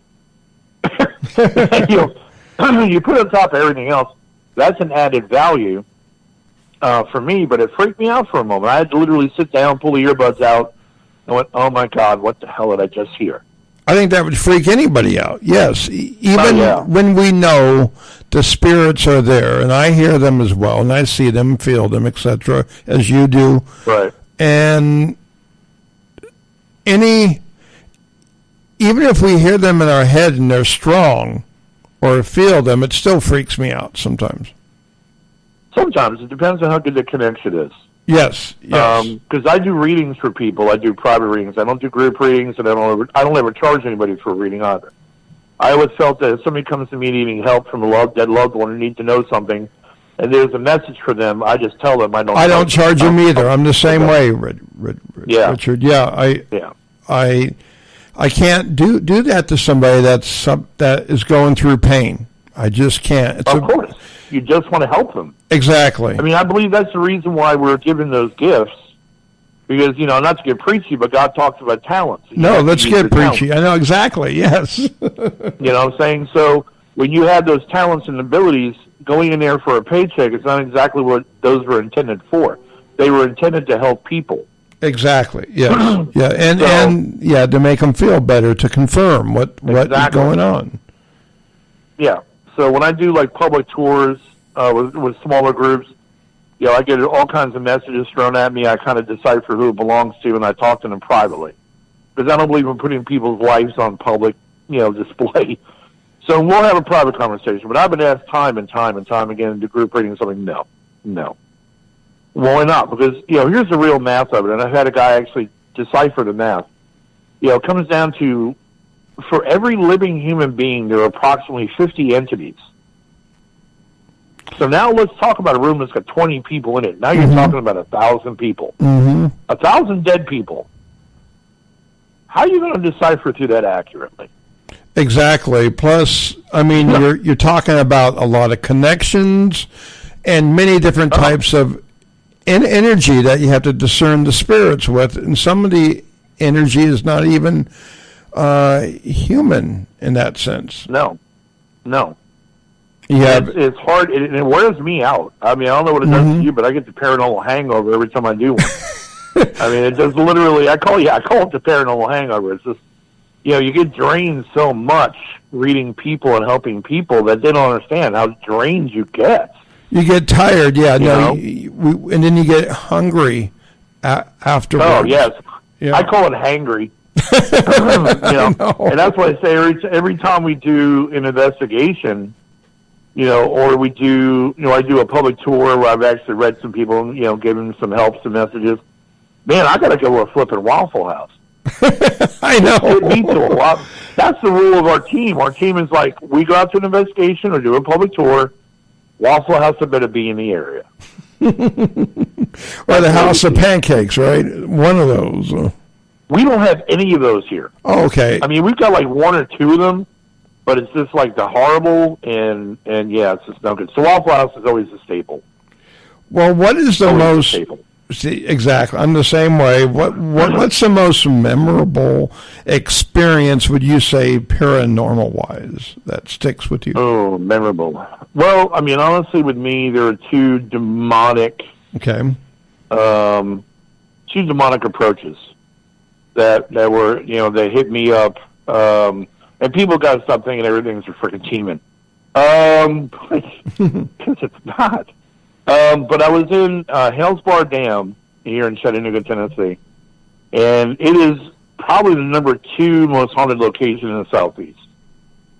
And there is a demon on the second floor of this building. And I actually had something attacking one of my guys, scratching him, making him puke. I mean, it just went negative real fast. And there's an energy that people, a lack thereof, that people don't understand about demonic possession of a building or demonic oppression of a person. It's a negative void of energy. It's like, I akin it to basically when you're in a demonically possessed or demonic possession of a building, that arena feels like somebody put you in a spacesuit and just sent you out to space. There's no air, there's no energy, there's nothing. Because they're sopping it up. Oh. And, yeah, you know what I mean? Yeah. And I had said, I commanded, that I said that, on the power of Christ, I compel you to go away and leave us now. And then I literally felt this wall of negative energy run up on me. And in my recorder, it says, no power. As in Christ has no power there. And I went, oh, okay. And I literally felt that negative oppression on me, and I backed out. I said, guys, we're taking a break. We're going outside. And that's where I left that. The second one was on a private residence. we were in this building, this house, and, the owners of the house told me that the master bedroom was the worst, and these people had mirrors set up to face mirrors. It was a horrible nightmare of a situation logistically. And in the room with my investigator, it was just us, and I was sitting in the bedroom with him, and I could feel that there was a negative oppression in the room. Mm-hmm. And I could feel it, and then somebody knocks on the door, I guess, because they're seeing flashlights in a dark house. Somebody knocks on the door. He gets up to go to answer the door. The minute he left the room, the energy went absolutely dark negative.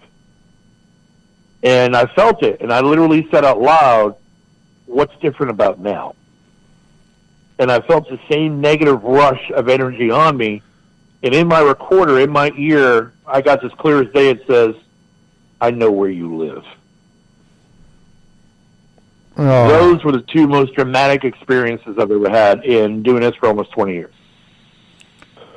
Oh, geez. Yeah, that's enough. Yeah. That's enough. That's awesome. Yeah, I know.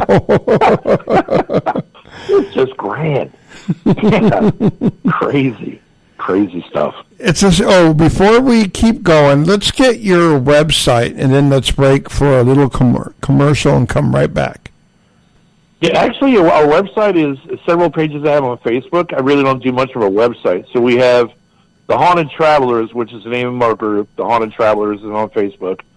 Our Facebook Live show is called Let's Talk About It. Okay. And that's done every Sunday at 9 p.m. Eastern. And then we have our event company called Spirit Talkers Media Events on Facebook. Okay. We reached out on there as well. Great. Well, we'll be right back, Richard. Let's take a little bit of a commercial break, and we'll come right back. Hold on for a minute. Okay. Are you intrigued by Paranormal Talk Radio? You'll love the new Paranormal Radio app from TalkStream Live. You'll find a great selection of talk shows covering UFOs, ghosts, strange phenomena, and much more. Download the Paranormal Radio app now and start listening to the very best in paranormal talk entertainment. The Paranormal Radio app, free in Google Play and the iOS App Store.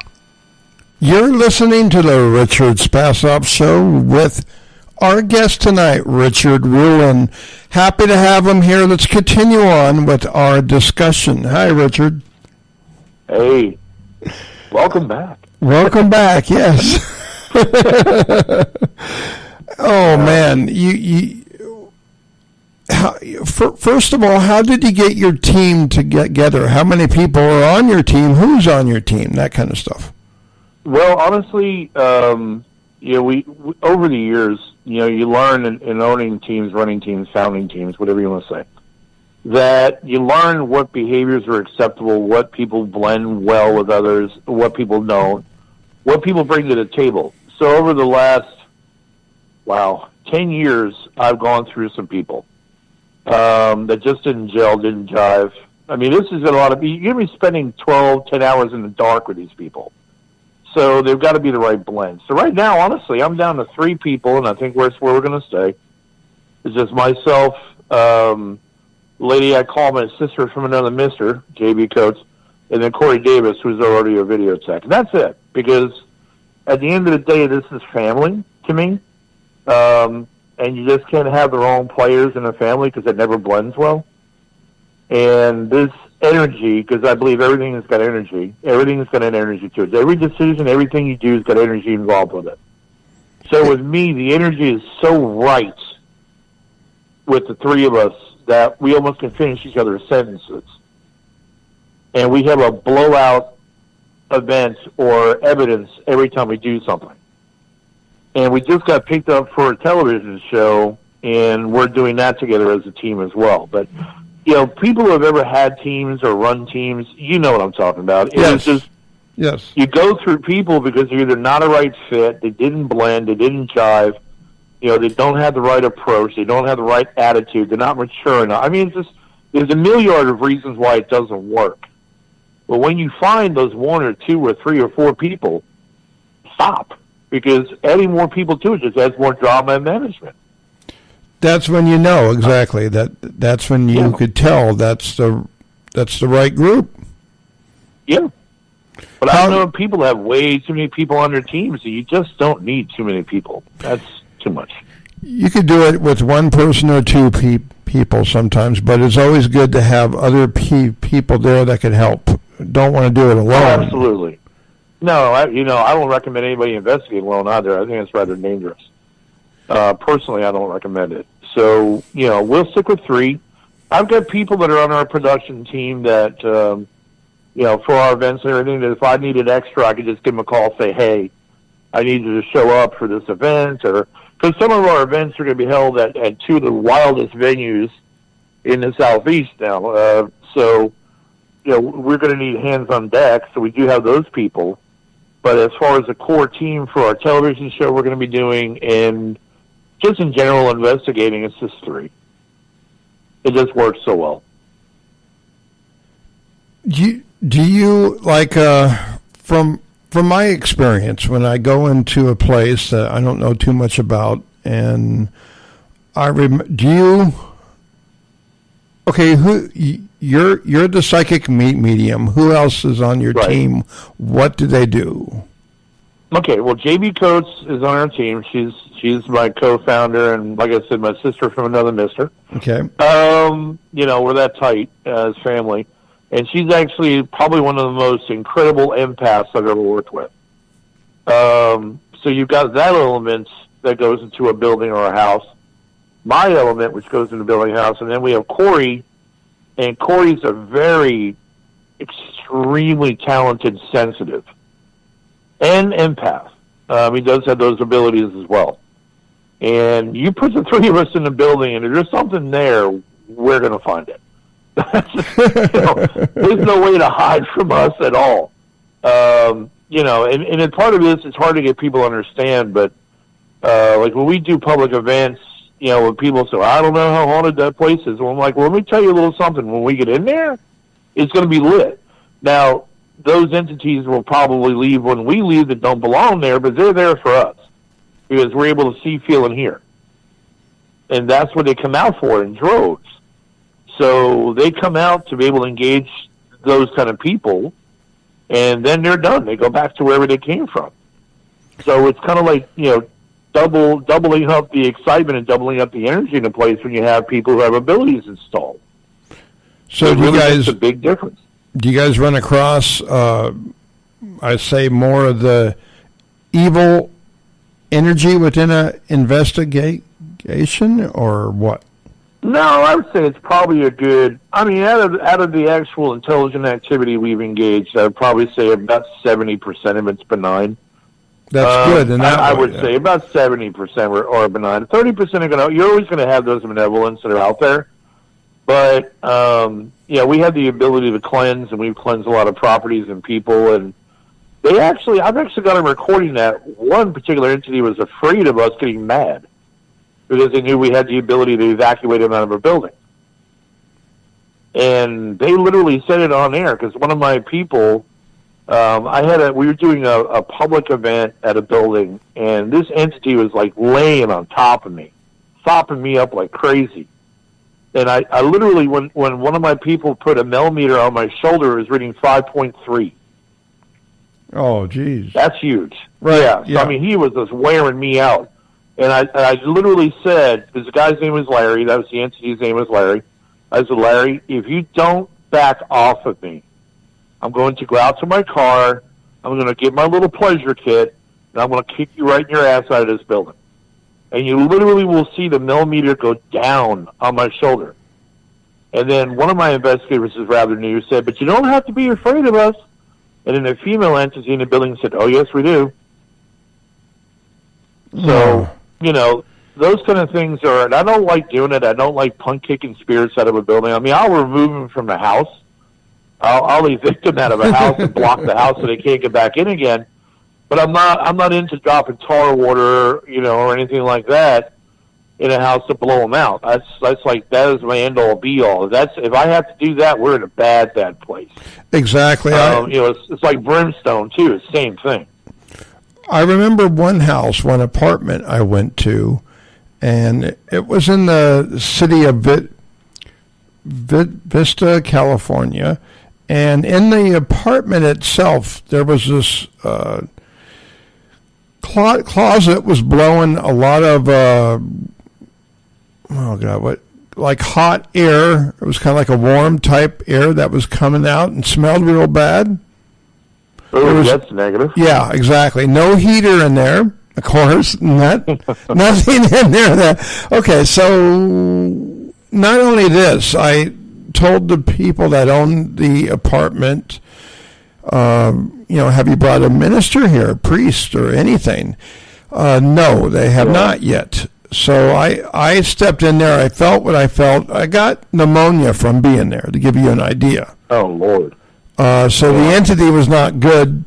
At the same time, the investigation that was done about the house, about the land, apparently there was some kind of satanic cult around that area. Oh, Lord. So there you go. Yay. What do you do in those kind of cases? How do you deal with that? Well, actually, I've been trained by a shamanistic minister on cleansing. Mm-hmm. So between myself using a lot of those methodologies and J.B. Coates, my partner, she's a practicing white witch. Mm-hmm. So we use a lot of different technologies, a lot of methodologies to be able to cleanse a home. So I can evict them, I can remove them out. I've done a couple of different exorcisms on houses. It really just depends on what type of entity you're dealing with. And I've dealt with a lot of people that, they have a great faith in God, and that's wonderful. And, but the problem with it is, if you bring in a priest sometimes, it's all well and good as long as the entity you're dealing with believes in God. Exactly. No, whoever it is, priests, I'm Catholic myself, but there's some priests that don't. But they better believe in the devil and God if they're going to be there. But, what I'm talking about is the entity you're dealing with. What if that entity is a demon? They're not going to give a flip about God. Exactly. Yes. Or if it's an elemental. What does that have to do with God? Nothing. So, most of the time when people do generic cleansings, they're ineffective. It's just the same thing when people do saging of a home. A lot of the time it's a methodology used in the saging that absolutely has zero effect or amplifies the activity. Well, I actually have given classes on how to cleanse a house. Like, for an example, I work with a priest that does exorcisms with people. Okay. He's there in the house. I'm on the phone giving him the information that I pick up. Most exorcisms, and I've learned this from people that are on teams, that there's a very low percentage that even make it. Is that true to you? That's very true. I mean, you've got to know what you're dealing with, what its center of ideal is, and what it wants in that place. Because a lot of times too, like even with poltergeist activity, you know how many people don't know the poltergeist activity is actually spawned by the living? They have no idea, no clue. They that's got to be a demon. It's not a demon. It is a PK manifestation, which is a buildup of negative energy that follows basically a command of its own doing, but it is a human-derived and driven product. It is not a dead person. So the energy coming from where, then, is... The person... Usually you'll have that... Here's an example. Like if you've got a person that's living in a battered marriage, they're a battered spouse, or they're an abused spouse, and they suck that in. They suck it in. They suck it in. They don't talk about it. They suck it in. They suck it in. And what happens is it builds and it builds and it builds all this negative energy. And then eventually they are projected in negative energy. Correct. That's what a poltergeist is. In that case, though, you're talking about human energy then. Oh, yes. Or human-driven, human-derived, yeah. But that's what people don't understand. Okay. So coming still from a spirit, though. Well, the poltergeists are not spirits; they're energy. Right. That's all they are. Is energy. Correct. but it's the drive from the human energy that makes them, and it's the continued festering negativity in their lives that feeds it. They're stuck in that part of the problem. Yeah, they're still lower end entities, but they're not a deep demon, nor are they. Yeah, you're talking about something. Not a dead person. Exactly. Yeah. Different form, which is a lot of people don't know. No, and a lot of times when you get poltergeist activity, you'll find them centering around an adolescent female because of all the hormonal changes that go on during that life cycle. And the whole world hates me, and I hate it. And mom and dad don't get me, and they go on, and they oppress that feeling, oppress it, and then eventually it comes out as a PK manifestation. So when you have a house that has an adolescent female in there, you're going to minimally have more activity than the average house because of all the energy they put out. I know. I've went through 3 teenage girls. I know they have enough energy to change the whole world. So that's Oh my gosh! But at the end of the day, it's this. You look at that and you get it. I mean, my 6-year-old daughter has had a lot of counseling with me at certain cases that we've done cleansings at with another kid her age or close to her age because they get each other. You know what I mean? They're at that same age level. So she's been key to me actually being able to reach teens at different levels before. And so I can work with the parents and she works with the teens. So it really kind of works out very well because she gets it. She's been through it with them like they have. So she understands it. But, a lot of the time you've got people that have an active home, most likely you've got an adolescent female. Now, do you think you ever bring in, I'm sure you do, your police work from being a law enforcement person with all the negative energy that you had to deal with the people that were crooks, per se? I would say you're pretty good with trying to discern the spirit, correct? Absolutely. I analyze everything. When I go into a building, I don't want to hear about the building. I don't want to hear about the claims. Mm-hmm. I want to go in and assess my own situation when I walk in. And I normally will go into a house or a building when I walk in. I don't want to hear from anybody. I just want to do a walkthrough. I want to know what I'm dealing with before I deal with it. Because the one thing that's the most frightening thing for anyone is the unknown.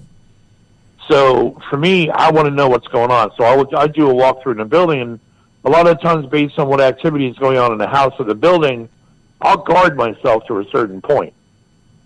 And there are times that I got rather, aggressive, not provoking, but aggressive with the spirit that they started coming at me too fast. It's kind of like somebody running up on you in real life. Whoa. Right. Settle down. So with me, it's kind of a situation where I've got to do a lot of control measures, mostly because of the way I was trained in my conditioning. I've got to maintain control. So if I don't maintain control, I'm going to step out of the building. We're going to re-engage this one more time. And then eventually I'll be able to gain control of what's going on in the building. But that's part of that training, part of that experience is, you as a cop, you do not want to lose control. And that's part of it. That has stayed with me for years. That's the same way when you're doing the investigations. I mean, do you find that you're putting, let's say, more energy into what you're doing now than what you did, or about the same? No, it's about the same. I mean, I invest a lot of energy in everything we do. Mm-hmm. But again, I've got the fortunate circumstance of having 2 other people that if I need to step away, they can step in. And they understand, what I want out of anything as an investigation or a cleansing. They understand that. That's the reason why I have no one on my team other than military or police. Because they understand the hierarchy. So if I see I need to step out, I need you to finish this, I don't even have to look back at it. They understand why I'm stepping away, and they step in. So to me, that's the blessing. I will never have anybody on my team that is not former service or a police department. Because they get it. You know what I mean? They get it. They understand, exactly. Yes. Yeah. Yes. Now, are you with the TV show, can we talk about that a little bit, or? Yeah, we can talk about it a little bit. I can't talk about locations, but I can talk about the show, yeah. Well, how did it come about? Did you present it, or did it come to you, or? No, it came to me. Okay. It came to me. I mean, this is probably one. I mean, this one's contracted with the network and everything. Now it's done. But there are so many times I've been approached by show production companies, and it turned out to be absolutely worth nothing, a waste of my time. How could you tell? You're going to get. How could you tell which aren't good? They already sent me their contracts and everything. Right. So, you get a lot of times what happens is you get a production company that reaches out and go, hey, we're thinking about this show idea. We're interested in talking to you about it. And then blase, they get information from you. Next thing you know, they're either recasting you or the show never happens. And that happens a lot in this business. I feel bad for the people that think they're going to come into the paranormal world and get on TV. No, it's taken me 10 years to get to where I'm at. The Hollywood scene, they have so many pilots, and it doesn't mean once you get called, you still got to go to it. Once you go to it, doesn't mean it's going to be on the air. It's just a process. No, I mean, thankfully, this production company has already got another show on air, and they've had it in its fourth season now. So, the network said, yeah, we'll trust you for putting this one together, too. So that's why they got the immediate contract with the network. So now it's just a matter of starting filming. And, the name of the show is called Truth and Legends in Your Hometown. That's the name of the show. Okay. Truth and Legends in Your Hometown. And it's based simply on the premise of the title of the show. Because you get a lot of places that are, hey, we got this place that says, if you put your car in neutral here, somebody will push it up the hill, or we have this location everyone says it's crazy haunted, but nobody's ever documented it before. So it's a lot about the road less traveled and unproven. The other thing about the show that makes it different than most is, the locations are all in certain regional areas. Like mine's going to be Chattanooga and Nashville area, locations that I have. And the premise of it is when I'm done, we're done filming the show, part of the reveal process, is a matter of us putting a stamp on it of truth or legend. Right. That's a lot of pressure. It is, yes. Because you've got a lot of people that say, I love this place, and it's really wicked haunted, and you can be there, and when you've got three people that have huge sensitivities like my team has, even our production people are sensitives or empaths. No. So even if people running the cameras are sensitives or empaths. So if that does not draw anything in the house or building that I can document, I have an obligation to say it's a legend still. Or I think our tagline is "The legend remains," and leave it at that. So it's kind of a large responsibility that we're going to have. But I told my producers, I said, the challenge with it is I can't say we're ever going to really come across a legend, because every time we go to a location, there's some activity. Mm-hmm. So, the chance of actually having a pure, true legend is going to be really, really, really hard. Based on the locations they've given me that they want me to take a look at doing with them, but we'll see. I mean, it's going to be a real interesting, really, really interesting show. It's done in a 22-minute, 23-minute format like most half-hour shows. And they're going to do 2 shows per team. So we'll have 6 shows, a whole season's worth of us. And, they come in, we send them all the evidence we caught from the investigation. They, dice and splice it, whatever they need to for the show. And then we do a reveal interview with the owner of the building and us, and then we put our final determination on it. So it's really a different outlook on ghost hunting shows, I believe. Very much, huh? It seems when you're working on the show, suppose it doesn't come out the way they expect it, what do you do? Well, I mean, that's where you got to prepare the owner. I mean, guys, we're going to come in here and we're going to do our best to investigate this thing fully, but are you prepared for the idea that it may come out to just to remain a legend? So what did they say to that? Well, I haven't had anybody say, yeah, we're not going to do that. I haven't had a location turn us down yet, so we'll see. But do you think they hype I'm up? having a very hard time doing it. Sorry, go ahead. So sorry about that. Do you think they hype up a lot of these shows? Oh my gosh, yes. I did Ghost Adventures Crew Aftershocks for Hell's Bar Dam. What was that like? Gosh, I don't even think you really want me being candid on the air. Yeah, but if you're okay with it, hey, I'm open for it. Oh, dude, I'm okay with it because I don't care if I ever appear on a show again. Jack Bagans is an idiot. I thought, no, my God. He makes me want to take a cold drink. He's just, I want to attack an adult beverage just looking at him. And what's funny is when I did this show, being a psychic medium, you'll understand this. When you're in front of somebody that has negative attachments and negative energy on them, it's a repellent for you. Yes. It's kind of like you're not comfortable. It just doesn't feel good. It's just, how the hell are you living with yourself? Oh, my God, And he is that heavily committed to the negative in his personal life. I mean, he's got attachments on him. And so I'm sitting there in front of him. He's basically about 6 feet away. Mm-hmm. And the entire show, when it was over and done, I didn't want to watch it. And a friend of mine said, dude, I recorded it for you. Come on over and let's watch it. We'll have a watch party. I'm like, oh, man, I don't know about all that. So I went ahead and did it. And I'm watching it, and I'm like, oh, my God. And I'm watching it, and my friend looks at me at the end, and forgive my language, my friend of mine looks at me, and he goes, dude, the entire time you're there, you look like you wanted to bitch slap him. I said, that's the whole point. You don't understand. The guy is so repellent. Oh, jeez. That it makes a person sensitive to energy not want to be anywhere near him. So you get those people. Okay, you get those kind of people sometimes. And oh, boy. Yeah. Which takes away your energy to even do the show. Right. Yeah, you wore me out. What was the other show like then? Which other show are you talking about? The other one I did? Yes.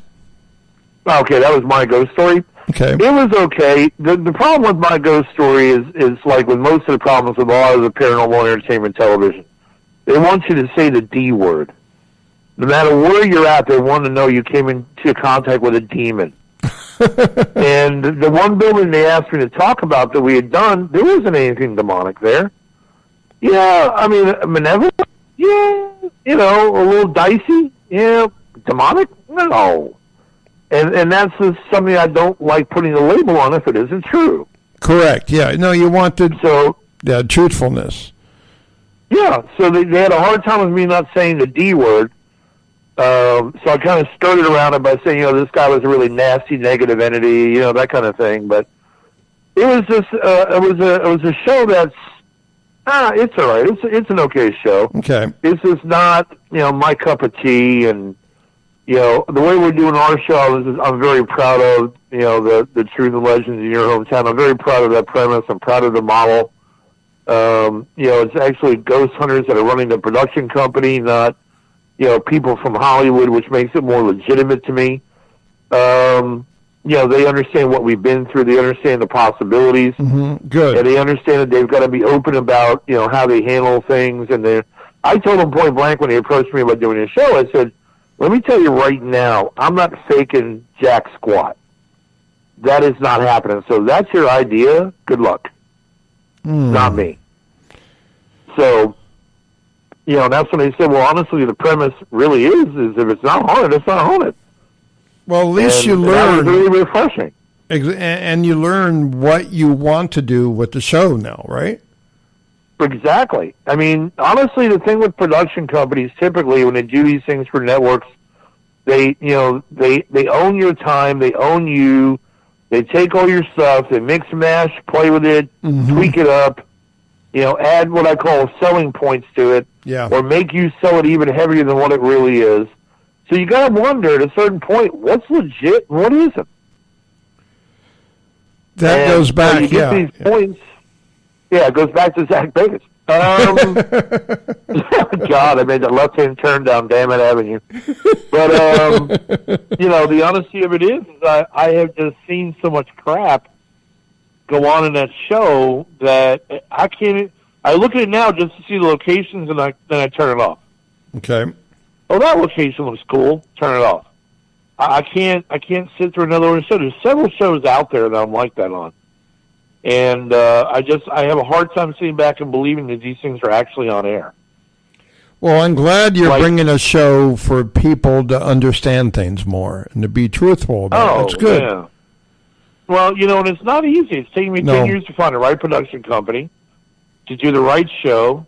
It's going to be an Amazon Prime TV. I didn't want it on a regular network anyway, because then you got to deal with the regular network garbage, which is mostly lies. So, we're going to do this on Amazon Prime. The viewership with the production company now on a previous show is about 5 million. So it's got a good base. People are looking for more, so that's why the approach is about the show. But there are so many contingencies, so much red tape, so much bureaucracy with doing something like, Destination America or a Travel Channel. And then they always want you to fake evidence. Oh, my God. I have a friend of mine that had done a show, now is doing a show on travel, and he's honest with me. He said, dude, I can't control what they want me to do. Right, you don't own your own show. That's the whole problem. You don't own your own show. You can't own your own content, because they will take whatever content they want. You'll just suck it up, buttercup. With this, they want me to get the evidence that I want to pull, the best of the best. So the 25 minutes you're watching that show, you're getting the best of the best evidence, top shelf stuff, and then we're going to talk about it afterwards, and we're going to put a stamp on it, haunted or not. That's really what this is all about. So, because everybody that watches paranormal entertainment television, no offense, forgive my language, but they want the oh shit moments. Yeah. They do. That's why they watch it. So why not get those moments legitimate on a location, and then at the end, hey, based on everything we've done, guys, this is truly a haunted location, and everybody's had a chance to enjoy watching it. How long would you say you're on the set or location, and then how much, 2 days, 3 days, a week? How long in that case? Honestly, I wear my poor production crew out. I've already told them, the production company, I already told them, look, they're going to do a 16-hour day with me. Okay. That's how it's going. Okay? I don't do more than 1 day, because that 1 day, I'm beating your brains in. The entire time, I am wearing out camera people like a maniac. We're going to have, I was told we're going to have 6 camera people, and I'm like, right, 3 are active, 3 are resting. And those 3 are not active, and the other 3 are working. That's just how this is going to go. But this is going to be done in 1 day, because a lot of locations don't like giving up their building for 3, 4, 5 days. Yeah. We're going to do 8 hours, guys. We're going to take a 1 hour dinner break, a 1 hour lunch break.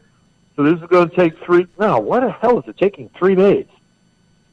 It doesn't make sense to me. A friend of mine, Steve Dushavi, former New York City homicide detective. Mm-hmm. We actually almost worked in the same precinct at one point.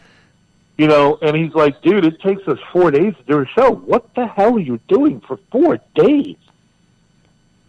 I don't get it. So you're talking 4 days, and it's a weekly show, or what's the case? Yes, it's a weekly show. So, the thing of it is that they're working real hard every week to film 6 episodes. Well, I think now they do 13 for their season now. 13 episodes, work their ass off, 13 weeks in a row, and then they send it to the editor, and it edits it, then it goes to air. So for 13 weeks it's airing that show. During those 13 weeks it's airing, they're filming another season. So it's 3 on, 3 off, 3 on, 3 off, 3 on, 3 off. Mm-hmm. 3 months. 3 months on, 3 months off. So that schedule gets a little more than tiresome. I could imagine. Yes. Yeah. But, with a show like The Dead Files, I like that show. Mm-hmm. Mostly because I like Steve. Yeah. I can understand that. Yes. But there's so much human involvement in that show that I can see it taking at least 2 days But, you got to interview the family. You got to do the research. Amy's got to do her crazy little walkthrough.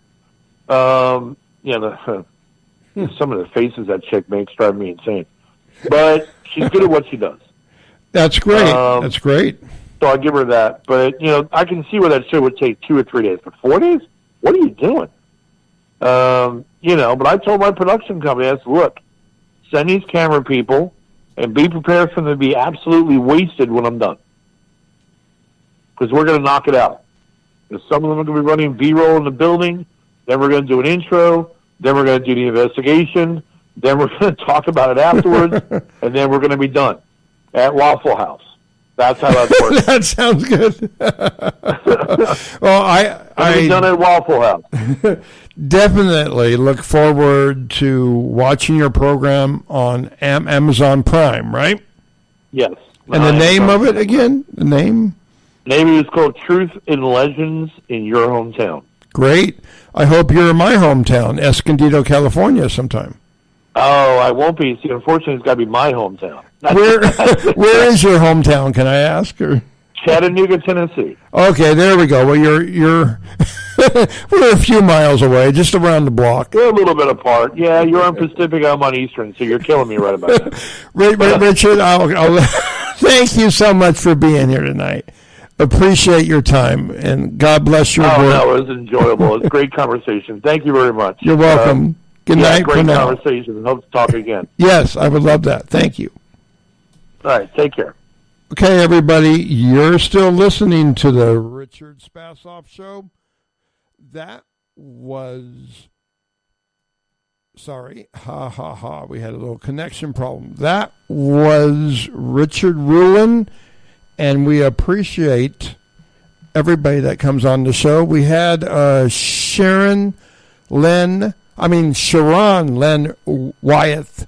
And let's break for a commercial. We'll be right back. Are you intrigued by Paranormal Talk Radio? You'll love the new Paranormal Radio app from TalkStream Live. You'll find a great selection of talk shows covering UFOs. Are you intrigued by Paranormal Talk Radio? You'll love the new Paranormal Radio app from TalkStream Live. You'll find a great selection of talk shows covering UFOs, ghosts, strange phenomena, and much more. Download the Paranormal Radio app now and start listening to the very best in paranormal talk entertainment. The Paranormal Radio app, free in Google Play and the iOS App Store.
Hey there, you're listening to the Richard Spasoff Show. Coming up next is Brendan Praniewicz. Are you there? I am here. What a wild night tonight. I tell you, I'm working the board. I have the wires connected through my head, I think. I don't know what to do, Brendan. You have 7 computers, I heard. Yeah, that's the minimum. Help! That's intense. You have more computers than the FBI. The problem is I'm getting static on our, the Spricker is going good. and coming to the Spricker and going out into the encoder, we're having static. So I got to figure it out. But are you having that with everybody? No, just static, not on the main line. Spricker, you could hear us. You're on air right now. We're on air. We just had Richard Ruland. He's he was a New York police officer, and he's a psychic medium, and he's doing a TV show now for Amazon Prime with his new show. Wow. And prior to... What's the name of his show? Now you got me. I have to play back our show to find it out. I'm having short-term memory loss, and I'm not smoking anything funny either. It's just my brain. What do you suggest? Yeah. I don't know, ginkgo biloba. Yeah. Hey, it's meditation. Good to... Yeah, medication. And my point, will that help me, though? I think meditation. Meditation. Okay. Yeah. Maybe medication and meditation. That leads a new level within itself, right? Right. Well, tell us a little bit about yourself for this audience that doesn't even know who you are. But sure. My name is Brendan Praniewicz, and I am an English professor. I teach at Grossmont College and Mesa College. I've taught at San Diego State. I'm a writer, and I'm working on a book about a guy whose life falls apart, and he starts doing stand-up comedy. And I got into stand-up comedy to write this book, and I've had quite a bit of success with it. So it's been an exciting journey. That's a short wrap of Woo! I know. That's quite a bit, though. Chapters there. You know, you have something going on that I notice on Facebook, that you are helping out some people. You want to explain what that story is about? Yeah, that's such a fascinating story. I think it was about 3 years ago. I was helping out with an essay contest at Mesa College. And this kid wrote this essay about the Liberian Civil War. And he read it, and it was about his father getting killed in front of him, and we're just listening to the story, and we're just all ready to cry. It's like a horrible, horrible story. And so I helped him shape it up and get it together. And he presented his essay at a conference, and he got a standing ovation. And then after that, he said, I want to help my country. And he's like, and I think you can help me. And I said, I don't know if I can. You're doing comedy right now. Okay, but you are helping out the country. Explain how. I am. Oh, yeah. So we got together and we had coffee. And I said, what do you want to do? And he said, I want to send books to Liberia. And I said, do you know how much books weigh? Like, how are we going to send books to Liberia? And so I'm like, I don't know how we can do this. So I said, you go talk to some people. I'll talk to some people, and we'll see what we can do. And so he got a hold of some nonprofits in San Diego that help countries in Africa. Right. And so far, we've been able to send 70,000 books to Liberia. Now, do you need help? Is there a website you're working out of to help this young man and you? Robert has his own website, and I can message it to you later. Okay. What we're trying to do right now is Robert just did a trip to Liberia in December, and he delivered books, he delivered reading lights, shoes, soccer balls, things like that. And he's trying to do something advanced. I know a lot of people, they have computers, they get older, and they just chuck them. And so what we're doing is we're encouraging people, rather than chucking, delete all the personal information off them, but we'd like to start sending them to Liberian schools to help kids, to help them become more developed, as a country and as a people. That's what we're working on now. And you're doing that. You're doing that. Mm-hmm. Yeah, we're working on that. We've been working on it since he got back. Now, did you ever think that you would be doing this? Never. Never. One thing about you is you're very open to possibilities. Yeah, I can be. I'm very patient, I think, and I'm very open-minded. I grew up my dad was a military brat, so we were moving all the time, so I just got to see a wide array of different people. So I think that kind of makes you open to change and makes you open to new people. And you had a very fulfilling life. I want to say, if I'm saying it right. I mean, you still are. You're not going anywhere that I know about, but. Yeah, I'm very happy with the life I've lived. I could have done some things better. I could have done things worse. We're not gone yet. But I still have hopefully, fingers crossed, I still have a lot of time on this planet to really accomplish some big things and to really help other people. I think you do. And you are. I mean, you're in good health and you're doing comedy, though. I mean, that takes it takes you have to have good health to do comedy, don't you think? I don't know about that. Okay, explain what you mean. I don't know if you need good physical health or mental health to do comedy. I think you're probably better off not doing well in either of those, because I think that comedy just leans into pain, and comedy often comes from a place of pain. Exactly, I think you have to be strong. I think you have to be emotionally strong. Exactly. To really get up there and to have courage and to really share that pain, I think, takes the most courage. Well, that's a very spiritual growth within. I mean, okay, let's talk about some of your pain within comedy. And I'm open if you have a question for me, but what have you dealt with that was painful with you and you're overcoming? Let me think about that. Okay, we have an hour still. But let me think about that. Here, I can,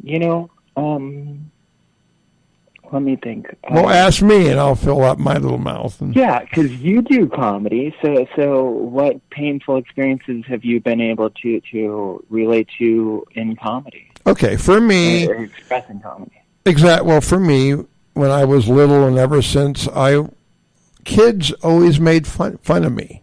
Okay, doing comedy made me stronger in that sense of getting rid of that painfulness that I had with being made fun of or beaten up or whatever you want to call it. All my life in that sense, when kids could be cruel, the comedy field can be cruel. But you learn to grow within it. You learn to show people love, right? Yeah, I think that's ideal. And I think, one thing, just emotionally, I've always had social anxiety, which is kind of strange because I was a military brat. But I think that comedy has really helped me be able to approach people, be able to speak to people, and feel more comfortable in front of people. I would say that's one level of growth. That's the main thing. That's. Yeah.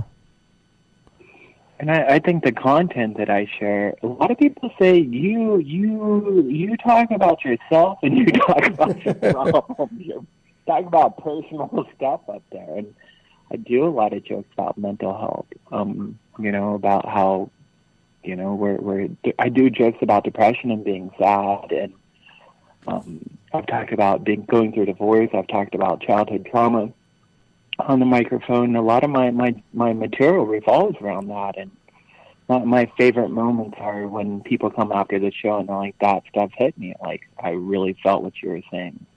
I feel that you're speaking about real things, and these are things I struggle with. I struggle with depression, so I think same here. Yes. The great part of it is that you get to say something, and then you can connect with people afterwards, and I find that very powerful. And you connected with them on stage to begin with. You have a good sense of connection. They can relate to what you're speaking about. And right.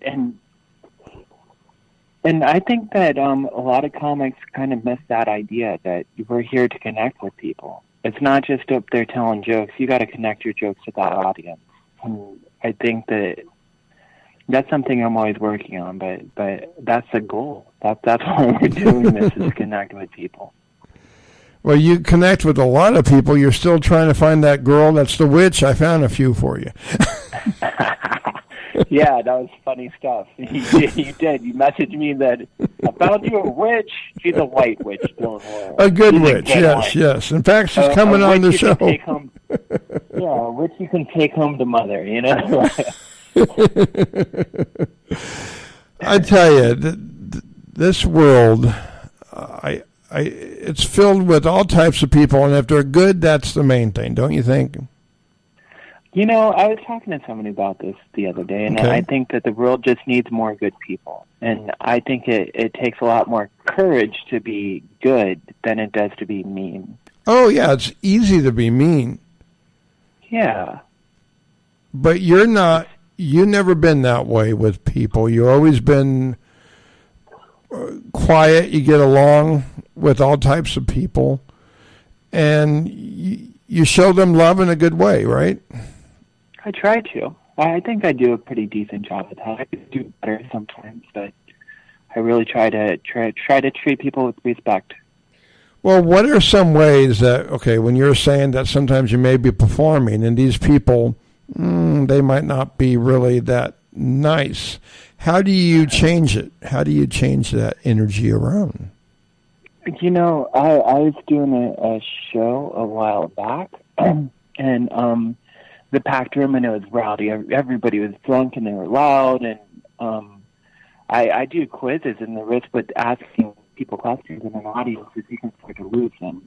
But I started doing these things, and I just felt I was losing this audience, and they just got louder and louder the entire time I was talking. And I had a guitar, and I've been doing more guitar comedy, and I picked up the guitar, and that just helped them focus. Like, what is he doing right now? So I kind of changed the energy of the room. Now, I was talking to some people before the show who were in AA, and it was one of the woman's birthday.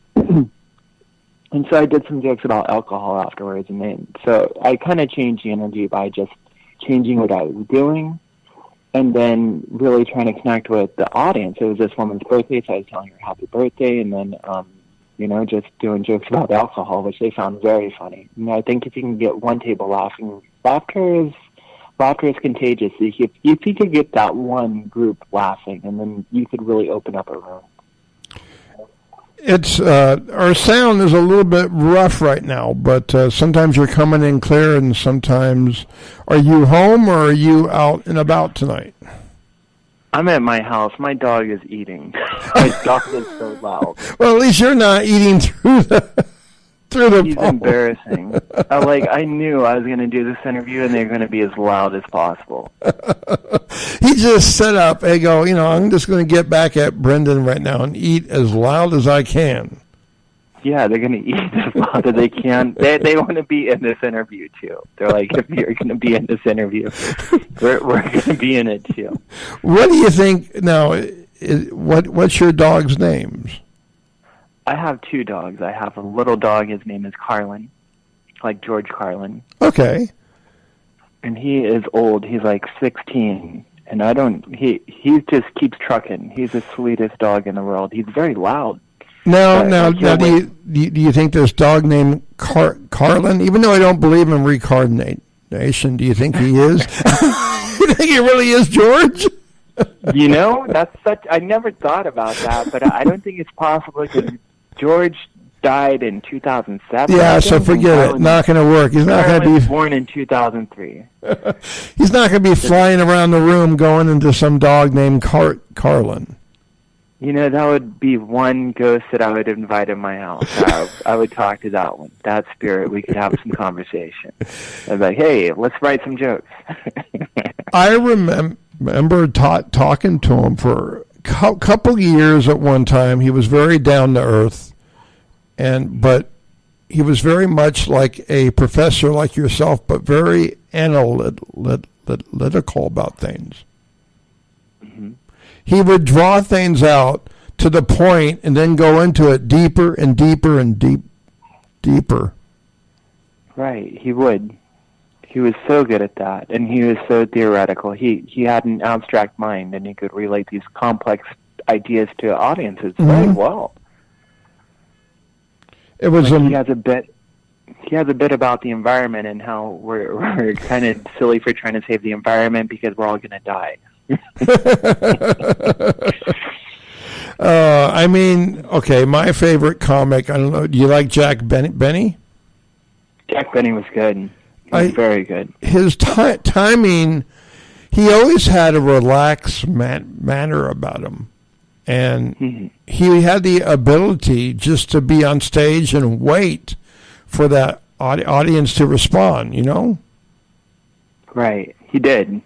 He had good timing. I think probably one of the best comedians I've ever seen with timing is Groucho Marx. Oh, yes, yes. Groucho Marx had impeccable timing. And timing is, how are you doing with your timing? You know, I'm biased, but I think I have decent timing. I think that comes from listening to your sets. I record myself, and I listen to myself afterwards. Now I got to ask you about this. So when you're going through, you write up your ideas, but you don't memorize word for word, right? Yeah, I do. You do? Okay. I know my stuff word for word, and I work on the words that I'm saying. I'm such a writer that every word matters in what I'm saying. Okay, then how do you come out and not make it sound like a recording? You know what I'm saying? I practice a lot. Okay. I practice a lot, and when I'm driving my car, I'm like going through my set, and I'm just going through it. And it's not like I look in the mirror and practice. I'll just do stuff around the house. Like I'll clean my house and I'll go through my set. So I'm in a natural environment when I'm rehearsing rather than, staging it. That's what it's all about. Being able to be yourself within it, right? Yeah. So that's why when I get up on the stage that it's like, it's just like I'm in my living room cleaning my house because that's how I'm doing my material. That's how I'm practicing the material. Well, I know you talked about this before, but you want to talk about that one paranormal experience you had with your cousin on the motorcycle? Yeah, absolutely. Why don't we talk about that one? Yeah. Sure, absolutely. So, I know that Richard is very into paranormal experiences. We've had a lot of conversations about this, and it's very fascinating. And so I know you've asked me if I've ever been through some, and my most memorable one happened when I think I was in middle school. I think I was around, I'm trying to identify the grade. I had to be like maybe 7th or 8th grade, from what I remember. And my cousin and I, we'd just ride these motorbikes in the backyard, and we'd ride without helmets. We'd tie sleds on the back of them. It was like Evel Knievel stuff. Like, should have been supervised a little bit more. But they had this quad, and we were in Pennsylvania, and we drove it down to the Allegheny River.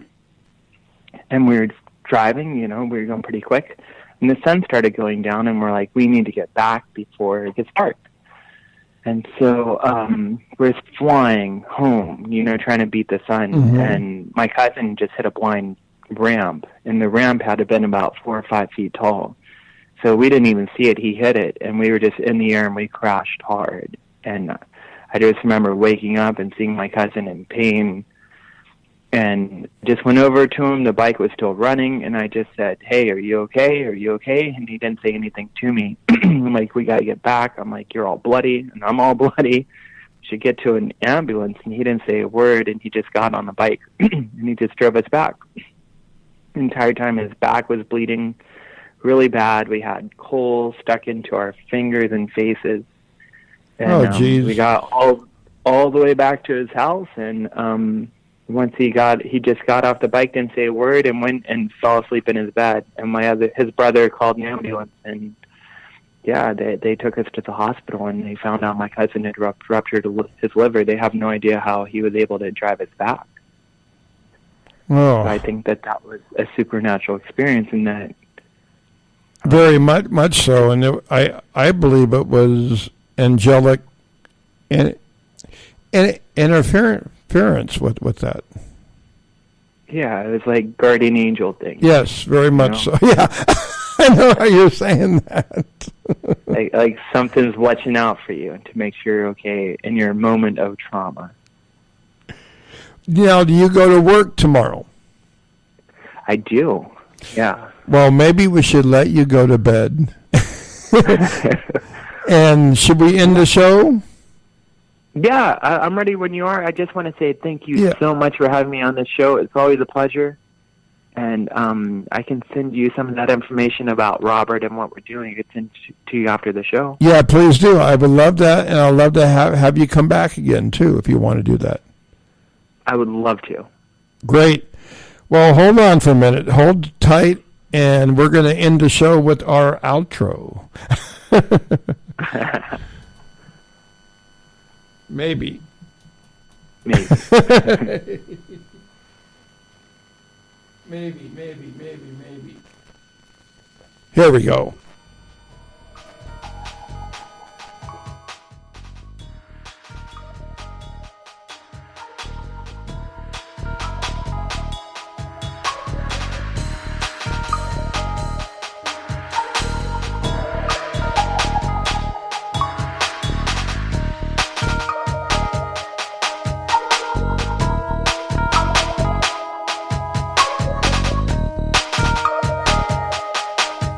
Thank you for listening to this episode of The Richard Spasoff Show.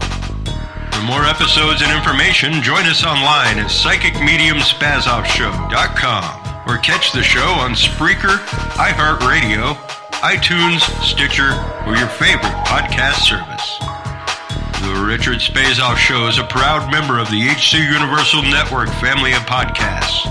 For more great content and shows, visit hcuniversalnetwork.com. or download our free HC Universal Network podcast app from your favorite device market. Thanks for tuning in, everyone, and until next time, keep watch on the darkness.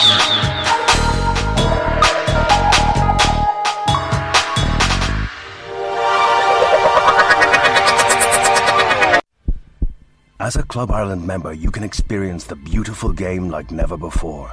Savor the hospitality, the excitement on the pitch, and the best premium seats in the Aviva Stadium from just €100 per match. With 3, 5, and 10-year Club Ireland membership, you can enjoy exclusive football experiences, priority on away tickets, and an evening with Mick McCarthy. It really is a match day with more. Visit fai.ie/Club Ireland and be at the heart of it all. As a Club Ireland member, you can experience the beautiful game like never before. Savor the hospitality, the excitement on the pitch, and the best premium seats in the Aviva Stadium from just €100 per match. With 3, 5, and 10-year Club Ireland membership, you can enjoy exclusive football experiences, priority on away tickets, and an evening with Mick McCarthy. It really is a match day with more. Visit fai.ie/Club Ireland and be at the heart of it all.